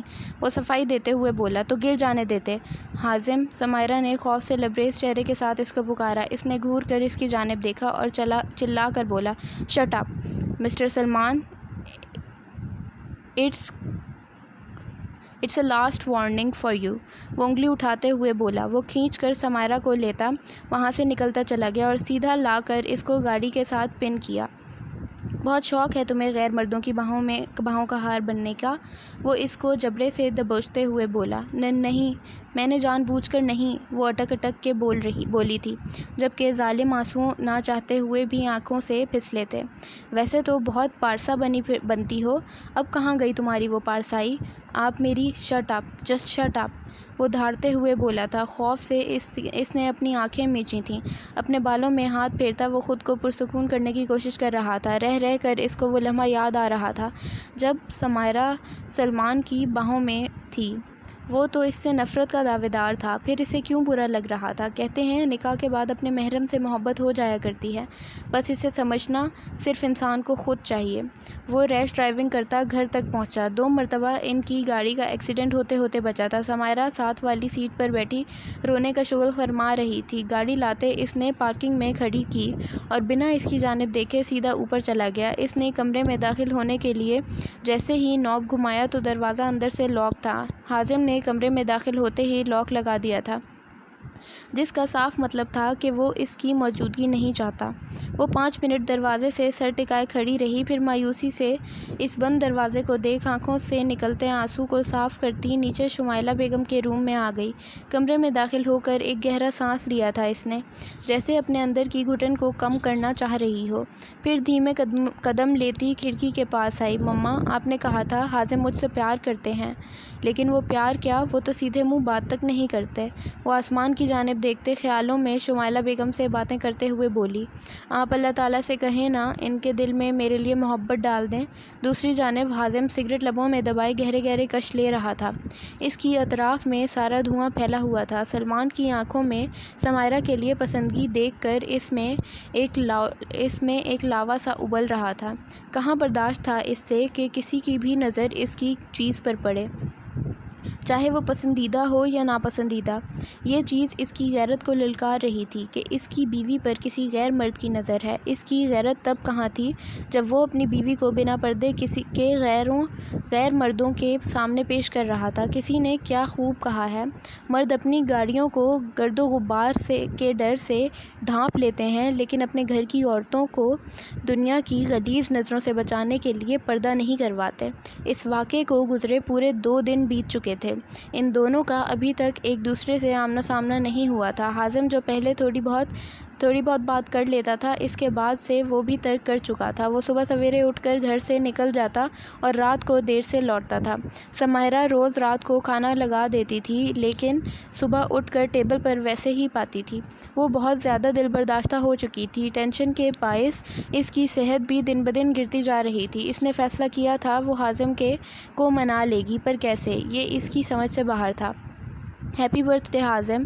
حازم آفس کا کام کر رہا تھا کہ رباب آفس کا کانچ کا دروازہ دھکیلتی اپنی مغرور چال چلتی حازم کے پاس آئی۔ اس سے گلے ملتے اس کی سالگرہ وش کی۔ واؤ، واٹ اے پلیزنٹ سرپرائز مس رباب، وہ خوشی سے سرشار ہوتے ہوئے بولا۔ آپ کو کیسے پتہ آج میری برتھ ڈے ہے؟ وہ اتنا ٹینس تھا کہ آج اپنی سالگرہ بھی بھولا بیٹھا تھا۔ بزنس پارٹنر کے ساتھ ہم اب اچھے فرینڈس بھی ہیں، سو یہ میرے لیے اتنا مشکل نہیں ہے، وہ ایک ادا سے اپنے بالوں کو جھٹکتے ہوئے بولی۔ اس کے انداز نے حازم کے دل کی دنیا کو ہلایا تھا۔ سو حازم، میں آپ کے لیے یہ گفٹ لائی ہوں اور میں چاہتی ہوں کہ آج آپ یہ پہن کر اپنے کچھ قیمتی لمحات میرے نام کریں۔ آج کی ٹریٹ آپ کو میری طرف سے۔ Why not and thank you, وہ چہرے پر مسکراہٹ سجائے بولا۔ میں کیا کروں ماہی، مجھے کچھ سمجھ نہیں آ رہی۔ وہ اتنا زیادہ ناراض ہو چکے ہیں، کیسے مناؤں انہیں؟ وہ پریشانی سے فون پر موجود اپنی بہن سے گویا ہوئی۔ اچھا سمی، میری بات سنو، تم نے بھائی کو اپنی پریگنینسی کے بارے میں بتایا ہے؟ نہیں۔ کیا تم پاگل ہو؟ تمہیں بھائی کو بتانا چاہیے۔ اگر بھائی کو پتہ چلے کہ وہ باپ بننے والے ہیں تو وہ کتنا خوش ہوں گے اور سارے گلے شکوے بھول جائیں گے۔ میں نے بتانے کی کوشش کی تھی مگر ٹائم ہی نہیں ملا۔ میری بات مانو تو تم بھائی کو اسپیشل طریقے سے مناؤ۔ کیا مطلب؟ اف لڑکی، میں تو کنواری ہوں ابھی اور تم شادی شدہ ہو کر مجھ سے مطلب پوچھ رہی ہو؟ ماہی اس کی عقل پر ماتم کرتے ہوئے بولی، جبکہ اس کی بات کا مطلب سمجھ کر شرم سے اس کا چہرہ سرخ ہو چکا تھا۔ تم کیا اول فال بول رہی ہو؟ چھچوری کہیں کی، مجھ سے نہیں ہوگا یہ سب۔ وہ گھبراتے ہوئے بولی، اچھا میری ماں، جیسی تمہاری مرضی، اب مجھے بخشو۔ آج چھوٹے کی برتھ ڈے ہے، اس کی تیاری کرنی ہے، اور وہ تمہیں سب سے زیادہ مس کر رہا ہے۔ پہلی ایسی سالگرہ ہے جس میں موجود نہیں ہوں گی۔ وہ مایوسی سے بولی۔ او تیری، کیا ہوا؟ ماہی نے کہا، آج تو حازم کی بھی برتھ ڈے ہے۔ ان کی برتھ ڈے بھی چھوٹو کے ساتھ آتی ہے۔ یار دیکھو میں کتنی بھلکڑ ہو گئی ہوں۔ واو، اٹس اے بیسٹ آئیڈیا۔ تم ایک کام کرو، پیارا سا تیار ہو اور آج ان کی سالگرہ والے دن ان کو باپ بننے کی خوشخبری بھی دے دو۔ اوکے، میں بعد میں بات کرتی ہوں۔ منّے کو پیار کرنا میری طرف سے۔ اللہ حافظ۔ حازم نے جب گفٹ کھولا تو اس میں بلیک رنگ کی شلوار قمیض، برانڈڈ واچ، پرفیوم تھے۔ اس کے چہرے پر ایک دلفریب مسکراہٹ نے رقص کیا تھا۔ وہ اپنے آفس میں موجود اسپیشل روم میں تیار ہوا اور اپنی تیاری پر آخری نظر ڈال مسکراتے ہوئے باہر کی جانب گیا۔ ریسٹورانٹ میں گاڑی موڑنے سے پہلے اس نے کچھ گفٹ لینے کا ارادہ کیا، لیکن کچھ یاد آنے پر گاڑی گھر کی جانب موڑ لی۔ گھر پہنچ کر جیسے ہی وہ کمرے میں داخل ہوا تو اس کی نظریں پلٹنا بھول گئیں، کیونکہ سامنے ہی سمائرہ شیشے کے سامنے کھڑی تیاری کو آخری ٹچ دے رہی تھی۔ لانگ ریڈ رنگ کی فراک، اس پر ڈارک میک اپ کیے، اپنے ہونٹوں کو سرخ لپسٹک سے رنگے، تمام رعنائیوں کے ساتھ اس کے سامنے تھی۔ سمائرہ کو اپنی گردن پر کسی کی گرم سانسیں محسوس ہوئیں تو اس نے شیشے میں سے دیکھا تو ایک پل کے لیے اس کا سانس اٹکا تھا، کیونکہ حازم مدہوش تھا، اس کے پیچھے کھڑا تھا۔ بیوٹیفل، مائی ایشین بیوٹی، وہ خمار آلود آواز میں بولا۔ اس کی بات پر سمائرہ کی پلکیں لرزی تھیں۔ وہ اتنی پیاری لگ رہی تھی کہ کوئی بھی اس کو دیکھ کر مدہوش ہو جاتا، یہاں تو پھر اس کا شوہر تھا۔ سمائرہ نے اپنا رخ حازم کی جانب کیا۔ شش، اس نے سمائرہ کے ہونٹوں پر شہادت کی انگلی رکھ کر خاموش کروایا۔ اس نے اپنی آنکھوں کو بند کیا تھا۔ اسے دیکھ کر وہ ایک سحر میں جکڑا جا رہا تھا۔ پورے کمرے میں فسوں سا چھایا تھا۔ پھر دو لوگوں کی سانسوں کی آوازیں تھیں۔ حازم مدہوش تھا، اس کے چاند سے چہرے کو دیکھ رہا تھا۔ اس کے دل میں ایک خواہش سی جاگی تھی۔ وہ جیسے ہی اپنی خواہش پر لبیک کہتا اس کے چہرے پر جھکا تھا، سمائرہ کی آواز اس کی سماعتوں سے ٹکرائی، جسے سنتے ہی وہ فوراً سے ہوش میں آیا تھا اور جھٹکے سے اس سے دور ہوا۔ ہیپی برتھ ڈے حازم، وہ آنکھیں بند کرتے ہوئے بول رہی تھی کہ یکدم زوردار جھٹکا لگنے کے باعث پیچھے ڈریسنگ ٹیبل کی جانب گری تھی۔ یہ میں کیا کرنے جا رہا تھا؟ میں نفس کا کمزور نہیں ہو سکتا، نہیں، وہ چیختے ہوئے بولا۔ اسے یاد آیا اس کو رباب کے پاس ڈنر پر جانا تھا۔ وہ تو گفٹ لینے یہاں آیا تھا کیونکہ اس نے ایک بہترین ڈائمنڈ سیٹ رکھا ہوا تھا جو کہ صرف اپنی من چاہی بیوی کو دینا تھا۔ بیوی من چاہی نہ ملی تو کیا ہوا؟ اس نے سوچا کہ وہ یہ سیٹ رباب کو دے گا، جبکہ اس کی اصل حقدار سمائرہ تھی۔ وہ غصے سے سمائرہ کی جانب بڑھا جو کہ صدمے میں کھڑی اسی کو دیکھ رہی تھی۔ کتنی دفعہ کہا ہے، اپنا یہ منحوس چہرہ لے کر میرے سامنے مت آیا کرو، لیکن بات تمہارے اس چھوٹے سے دماغ میں بیٹھے تو تب نہ۔ وہ ایک ہاتھ سے اس کے دونوں بازوؤں کو پکڑے غصے اور طیش کے عالم میں بول رہا تھا، جبکہ سامنے موجود سمائرہ سر جھکائے آنسو بہانے میں مصروف تھی۔ یہ سب کر کے تم مجھے اپنے اس حسن کا گرویدہ نہیں کر سکتی۔ جانتا ہوں میں تم جیسیوں کو، جو مردوں کو اپنے اس حسن کے جال میں پھنسانے کی کوشش کرتی ہیں، پر افسوس میں تمہارے اس جال میں پھنسنے والا نہیں ہوں۔ ختم کرو یہ سب تماشے۔ ایک ہاتھ سے اس کے بالوں کو مٹھیوں میں بھیجے، دوسرے ہاتھ سے اس کے ہونٹوں پر لگی سرخ لپسٹک کو غصے سے رگڑتے ہوئے بولا، جو کہ اسے بہکانے کا کام کر گئے تھے۔ اسے خود پر غصہ آ رہا تھا۔ پتہ نہیں کیا دیکھ کر موم نے تمہیں میرے سر ڈال دیا ہے۔ عجیب ہی عذاب ہو، وہ نخوت سے کہتا پیچھے کی جانب دھکا دیے نکلتا چلا گیا، جبکہ وہ مسلسل آنسو بہا رہی تھی۔ اس بے رحم کو اس کے آنسو تک دکھائی نہیں دے رہے تھے، یا پھر سب کچھ دیکھتے ہوئے بھی وہ انجان بن رہا تھا۔ کیوں آپ کو میری محبت نہیں دکھتی؟ کتنی محبت سے اس نے یہ سب تیاریاں اس کو سرپرائز دینے کے لیے کی تھیں، لیکن وہ سنگ دل اس کے ارمانوں کا قتل کیا جا چکا تھا۔ جو لمحات اس کو دینے چاہیے تھے وہ کسی اور نام کر رہا تھا۔ غصے سے اس نے ہاتھوں میں موجود چوڑیوں کو اتار کر پھینکا تھا، کانوں میں پہنے گئے مہنگے جھمکے غصے سے دیوار پر مارے تھے۔ کتنی بدنصیب ہوں میں، میرے محرم کی محبت ہی میری سزا ہے۔ کیوں کیوں وہ چیختے ہوئے بول رہی تھی، رو رو کر اس کا برا حال تھا۔ روتے روتے ایک دم وہ ہوش و حواس سے بیگانہ ہو گئی اور بیڈ پر ہی اوندھے منہ گر گئی۔ حازم جب رات گئے ایک حسین شام رباب کے ساتھ گزار کر گھر پہنچا تو ایک جھٹکا سا لگا تھا اس کو، کیونکہ کمرے میں سمائرہ بے ترتیب حولیے میں اوندھے منہ بیڈ پر لیٹی تھی۔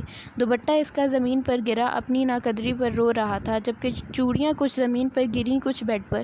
جاہل لڑکی، نخوت سے کہتا کپڑے لیے چینج کرنے چلا گیا۔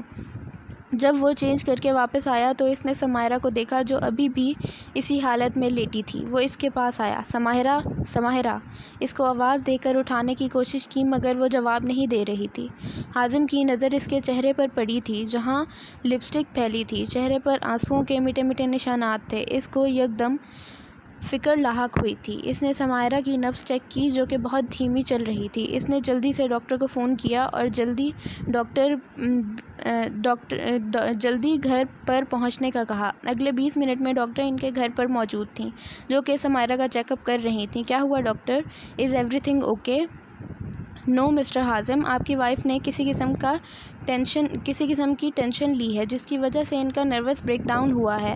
اگر وہ اسی طرح رہیں تو بیبی کی جان کو بھی خطرہ ہو سکتا ہے۔ وہ جتنا ہو سکے انہیں خوش رکھیں۔ ویسے بھی آپ کی وائف بہت ویک ہیں، ڈاکٹر بولتی جا رہی تھی جبکہ حازم کا دماغ لفظ بیبی پر اٹکا تھا۔ کیا سمائرہ پریگننٹ تھی اور اس نے مجھے بتایا بھی نہیں؟ وہ دل میں سوچتے ہوئے بولا۔ اوکے میں چلتی ہوں، اپنی وائف کا خیال رکھیے گا، میڈیسن اور ڈائٹ چارٹ ہے اس پر فالو کیجیے گا، شکریہ، ڈاکٹر کہتی اپنی فیس لیے جا چکی تھی، جبکہ حازم تھکے قدموں سے چلتا اندر آیا جہاں وہ ہر چیز سے بے خبر سکون کی نیند لے رہی تھی۔ آئی ایم سوری، مجھے معاف کر دو۔ سمائرہ کا ہاتھ تھامے اپنی آنکھوں کے ساتھ لگائے بولا۔ وہ کتنا اس ننھی جان کا دل دکھا چکا تھا، اس کی آنکھوں سے آنسو نکل کر سمائرہ کے ہاتھ کو بھگو رہے تھے۔ وہ سمائرہ کی ماں بننے کی خبر سن کر بہت خوش ہوا تھا۔ خاندان میں وہ پہلا بچہ تھا جو ان کے خاندان میں حازم کے بعد آنے والا تھا۔ اس کے دل میں سمائرہ کے لیے محبت پیدا ہو رہی تھی، لیکن اپنی انا کے باعث اس چیز کا اعتراف کرنا دوبھر ہو رہا تھا۔ اس کا دل 2 حصوں میں بٹ چکا تھا۔ زندگی کے سفر میں چلتے چلتے کبھی کبھی یوں بھی ہوتا ہے مرشد، بے پناہ چاہنے والے بے وجہ چھوڑ جاتے ہیں۔ صبح سمائرہ کی آنکھ کھلی تو اس کی نظر اپنے پہلو میں خالی جگہ پر گئی، جسے دیکھ کر ایک زخمی مسکراہٹ اس کے چہرے پر چھائی تھی۔ کل اپنی آخری امید کی موت پر وہ واقعی مایوس ہو چکی تھی۔ اس نے فیصلہ کر لیا تھا کہ اب وہ حازم کے آگے دوبارہ کبھی نہیں جھکے گی۔ تم اٹھ گئیں؟ طبیعت کیسی ہے اب تمہاری؟ وہ جو سوچوں کے بھنور میں کھوئی تھی حازم کی آواز سے ہوش میں آئی جہاں وہ باتھ روم میں سے تولیے سے بال رگڑتا ہوا باہر نکل رہا تھا۔ پہلے تو سمائرہ اس کو معمول کے خلاف گھر پر دیکھ کر شاکڈ ہوئی، اور اس سے زیادہ اس کا دھیما لہجہ سن کر۔ میں ٹھیک ہوں، مجھے کیا ہونا ہے؟ وہ نظروں کا زاویہ بدلتے ہوئے بولی۔ اوہ، تو تمہیں سچ میں نہیں پتا تمہیں کیا ہوا ہے؟ وہ اپنی مسکراہٹ دبائے تولیے کو صوفے پر پھینکتے اس کے پاس بیڈ پر آ کر بیٹھا، جبکہ اس کو اپنے پاس بیٹھتے دیکھ وہ تھوڑا پیچھے کو کھسکی تھی۔ تم نے مجھ سے اتنی بڑی نیوز کیوں چھپائی؟ وہ مصنوعی غصہ چہرے پر سجائے ذرا سا اس کی جانب جھکتے ہوئے بولا۔ کون سی نیوز؟ وہ لڑکھڑاتے لہجے میں بولی۔ یہی کہ ہم پیرنٹس بننے والے ہیں، وہ خوشی سے چور لہجے میں بولا، جبکہ اب جھٹکا لگنے کی باری سمائرہ کی تھی۔ انہیں کیسے پتا؟ اور یہ تو اتنے خوش ہو رہے ہیں، وہ حیرت کے عالم میں سوچتے ہوئے بولی۔ کیا ہوا؟ یہی سوچ رہی ہو نا کہ مجھے کیسے پتا؟ میں نے آپ کو بتانے کی کوشش کی تھی مگر آپ نے میری بات سنی ہی نہیں، بلکہ مجھے بدکردار کا الزام۔ وہ بات ادھوری چھوڑ چکی تھی۔ کل کا منظر یاد کیے اس کی آنکھوں میں ظالم آنسو پھر سے تیرنے لگے تھے۔ شرمندگی کے آثار حازم کے چہرے پر بھی چھائے تھے۔ آئی ایم سوری سمیم، مجھے معاف کر دو، اب کبھی تمہیں کوئی دکھ نہیں دوں گا، سمیٹ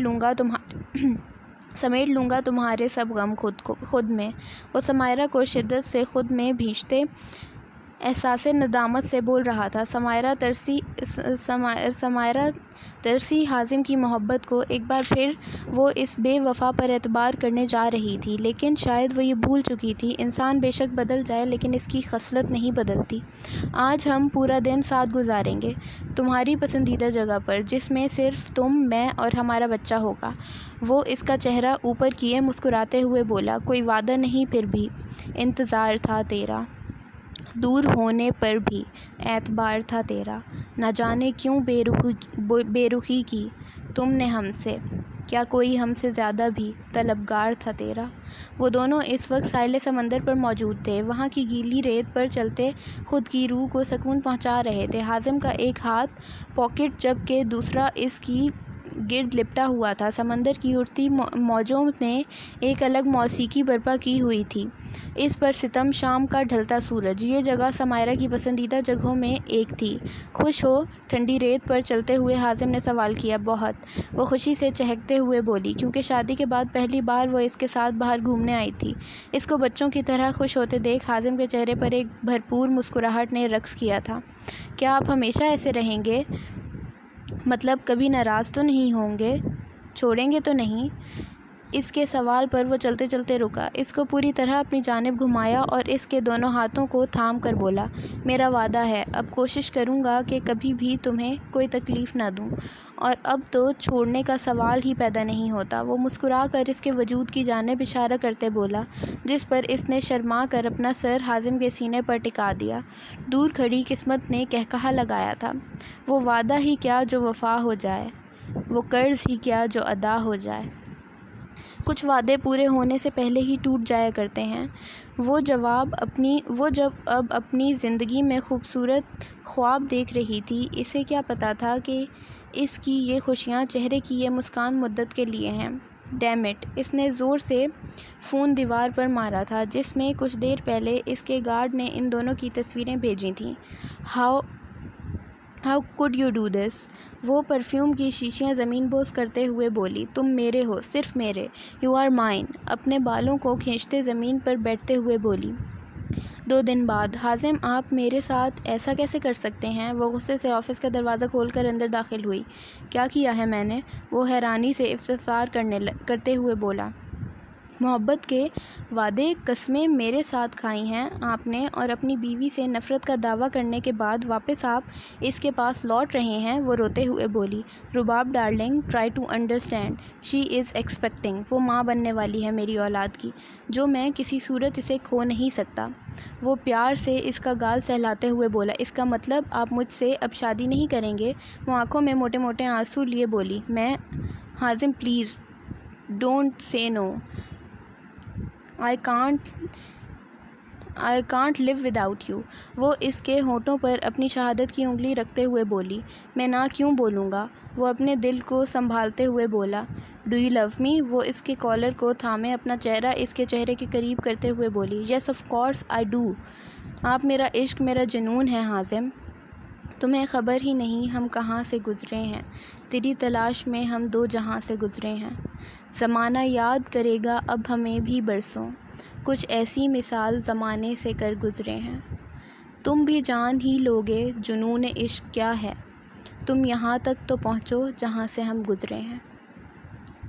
اس کا چہرہ دونوں ہاتھوں میں بھرے خمار آلود آواز میں شاعری کی صورت میں اپنا حال دل بیان کر رہی تھی۔ آپ کو مجھ سے ایک وعدہ کرنا ہوگا، اور وہ یہ ہے کہ رباب کی بات سن کر حازم کے اوپر 7 آسمان آ گرے تھے۔ وہ لڑکھڑاتے قدموں سے پیچھے ہوا تھا۔ حازم بالکنی میں کھڑا سگار کے کش لیتا رباب کی دوپہر میں کی گئی بات پر غور کر رہا تھا۔ اس کے لیے فیصلہ کرنا بہت مشکل ہو رہا تھا، ایک طرف اس کی محبت تھی، دوسری طرف اس کی چاہت۔ کسی ایک کا انتخاب کرنا دوبھر ہو رہا تھا۔ کیا ہوا آپ کو؟ اتنے پریشان کیوں ہیں؟ سمائرہ بالکنی میں اس کے ساتھ کھڑی حازم کے ٹینس چہرے کو دیکھتے ہوئے بولی، کچھ بھی تو نہیں۔ وہ مسکرانے کی ناکام کوشش کرتے ہوئے بولا، اور سمائرہ کے چہرے کی جانب نظریں دوڑائیں جہاں کافی عرصے پر اس کے چہرے پر رونق آئی تھی، صرف اس کی تھوڑی سی دی گئی توجہ پر۔ اگر وہ کوئی غلط قدم اٹھا لیتا تو یہ مسکراہٹ شاید ہمیشہ کے لیے جدا ہو جاتی۔ وہ کیسے اس کی خوشیوں کو دوبارہ چھین سکتا تھا؟ سمائرہ کی پریگننسی کو پورے 6 ماہ بیت چکے تھے۔ ان سارے ماہ میں حازم نے اس کا ہر طرح سے خیال رکھ کر خوش رکھنے کی کوشش کی تھی، جبکہ حازم کو سمائرہ کے ساتھ خوش دیکھ کر رباب جل بھن رہی تھی اور کسی ایسے موقع کی تلاش میں تھی جس سے وہ حازم کو ہر طرح سے اپنا بنا سکے، اور آج شاید قسمت اس پر مہربان ہونے والی تھی۔ "ہے حازم، لگتا ہے بہت زیادہ تھک گئے ہیں، اس لیے میں آپ کے لیے کافی بنا کر لائی ہوں۔" حازم اور رباب دونوں اس وقت آفس کے وی آئی پی روم میں موجود فائل سائن کر رہے تھے۔ "اوہ، تھینک یو سو مچ۔" حازم نے اس کا شکریہ ادا کرتے ہوئے کپ تھاما، جسے اس نے بھی بھرپور مسکراہٹ کے ساتھ وصول کیا۔ "تم نے خود بنائی ہے؟" حازم نے کافی کا گھونٹ بھرتے سوال کیا۔ "نہیں، اپنے فرشتوں سے بنوائی ہے۔" وہ اپنے منہ کے زاویے بگاڑتے ہوئے بولی کہ بے ساختہ طور پر حازم کا قہقہہ گونجا۔ "اینجلز نے بنائی ہے، تبھی بہت مزے کی ہے۔" وہ اسے چڑھاتے ہوئے بولا۔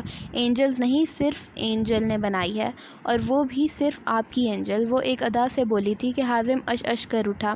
"مجھے ایسا کیوں لگ رہا ہے جیسے میں کافی نہیں وائن پی رہا ہوں؟" وہ اپنی بند ہوتی آنکھوں کے ساتھ بولا، جبکہ حازم کی بات سن کر اس کا رنگ ایک پل کے لیے اڑا تھا۔ "تم نے اپنی محبت کا نشہ ڈالا ہے۔" وہ ہنستے ہوئے بولا اور اس کی نازک کمر میں ہاتھ ڈال کر اپنی جانب کھینچا، جس سے وہ پوری طرح اس کے حصار میں آ چکی تھی۔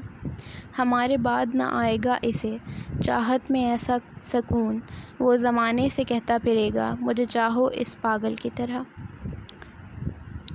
رات کی اس گہری خاموشی میں جہاں ہر ذی روح نیند کی آغوش میں تھی، وہیں وہ شخص اس پہر تنہائی میں اپنے خدا کے آگے سجدے میں جھکا اپنے لیے سکون کا طلبگار تھا۔ جب سے اس نے اس اداس پری وش کو دیکھا تھا تو اس کے تمام غم خود میں سمیٹنے کی خواہش جاگی تھی، لیکن جیسے ہی اس کو معلوم ہوا کہ وہ شادی شدہ ہے، اس کے ارمانوں پر ٹھنڈا پانی پڑا تھا۔ وہ جانتا تھا کہ وہ کسی کی ہے، اور کسی شادی شدہ کی خواہش کرنا حقیقتاً گناہ ہے۔ وہ اس کی زندگی کی خوشیوں کی دعا کر رہا تھا۔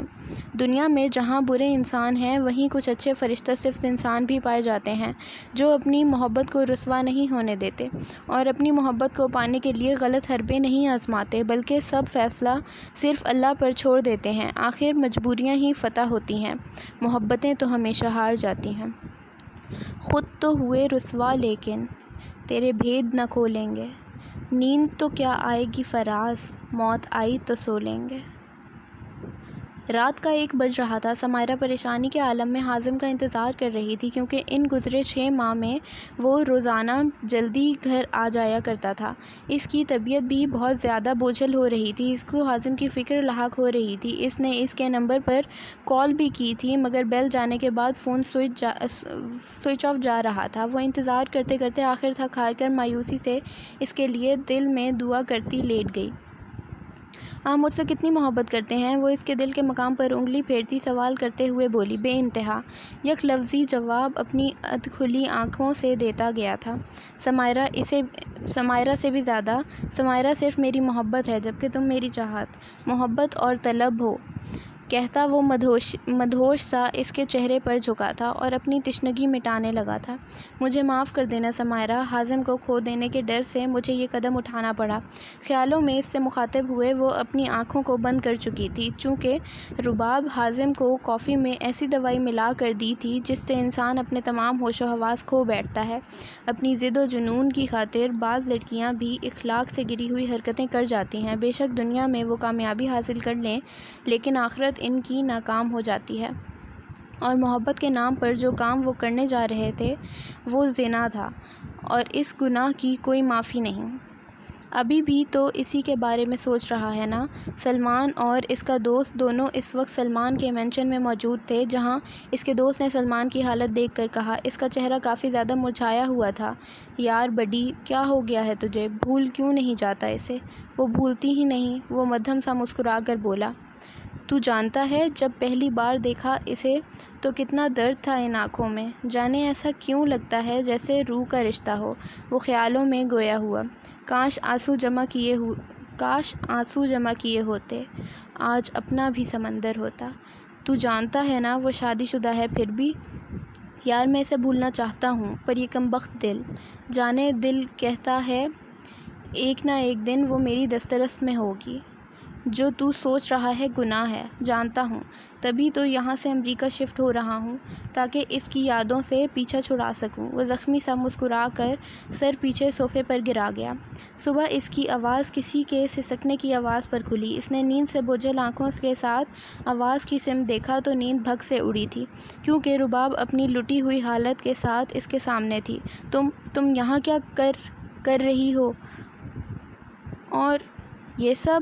وہ حیرت کی زیادتی سے اس کے وجود سے نظریں چراتے ہوئے بولا، آپ نے مجھے کہیں کا نہیں چھوڑا حازم، میں نے آپ پر بھروسہ کیا اور آپ نے، وہ ہچکیوں کی صورت میں اٹک اٹک کر بولی، آپ نے میری عزت داغدار کرنے میں پل نہیں لگائے۔ وہ آنسو بہائے اس کے سامنے مظلوم ہونے کا ناٹک کرتی بولی، میں ایسا کیسے کر سکتا ہوں اور مجھے کچھ یاد کیوں نہیں آ رہا؟ وہ اپنے بالوں کو نوچتے ہوئے بولا، میں بے وقوف ہوں جس نے آپ جیسے شخص پر بھروسہ کیا۔ کہتے ہی وہ باہر کی جانب قدم بڑھانے لگی، جسے حازم نے آگے بڑھ کر ناکام بنایا۔ پاگل ہو، ایسے حلیے میں باہر جاؤ گی؟ وہ اس کی جانب اشارہ کرتے ہوئے بولا جو اس وقت اسی کی شرٹ میں چھپی ہوئی تھی۔ اب آپ ہی بتائیں کیا کروں میں؟ میری عزت داغدار ہو چکی ہے، جو کہ اب تمام عمر رہے گی۔ وہ دروازے کے ساتھ بیٹھتی چلی گئی، تمہاری اس حالت کا ذمہ دار میں ہوں اور اس کو ٹھیک بھی میں ہی کروں گا۔ حازم کی بات سن کر اس کے چہرے پر فاتحانہ مسکراہٹ چھائی تھی۔ سمائرہ اداس سی کمرے میں بیٹھی حازم کے بارے میں سوچ رہی تھی۔ کل سے اس کا فون بھی بند جا رہا تھا۔ ایک دم اس کو شدید پیاس کا احساس ہوا۔ وہ پانی پینے کی نیت سے نیچے جا رہی تھی کہ یکدم اس کا پاؤں مڑا اور وہ سیڑھیوں سے گرتی ہوئی زمین تک آئی۔ پورے گھر میں اس کی چیخ بلند ہوئی تھی۔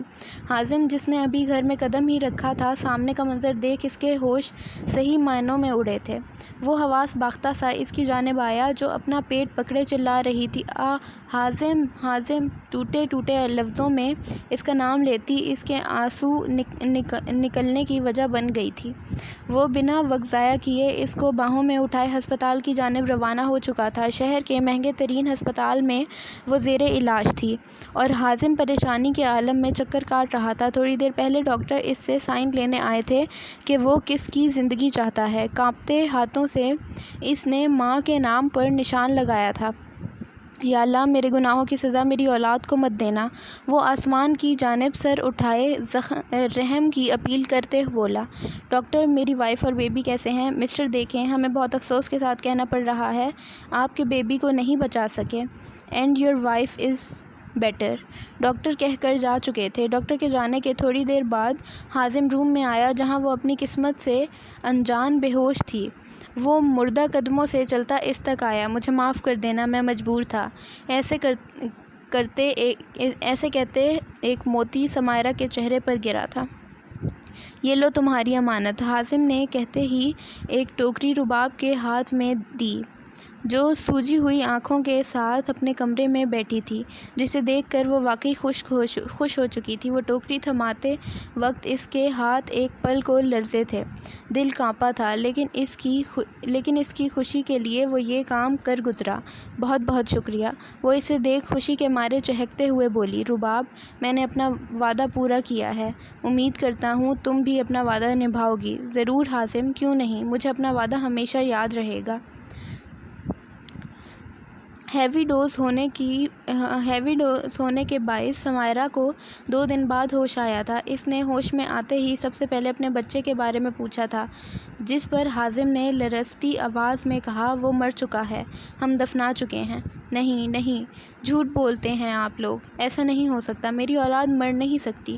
کھینچ کر کینولا اپنے ہاتھ سے نکالا تھا، جس سے ننھی سی بوند کی لکیر اس کے ہاتھ پر نمایاں ہوئی تھی۔ حازم، بتائیں کہاں ہے میرا بچہ؟ میری ممتا کہہ رہی ہے میرا بچہ زندہ ہے، نہیں قبول کر پا رہی میں، مر چکی ہے ہماری بیٹی۔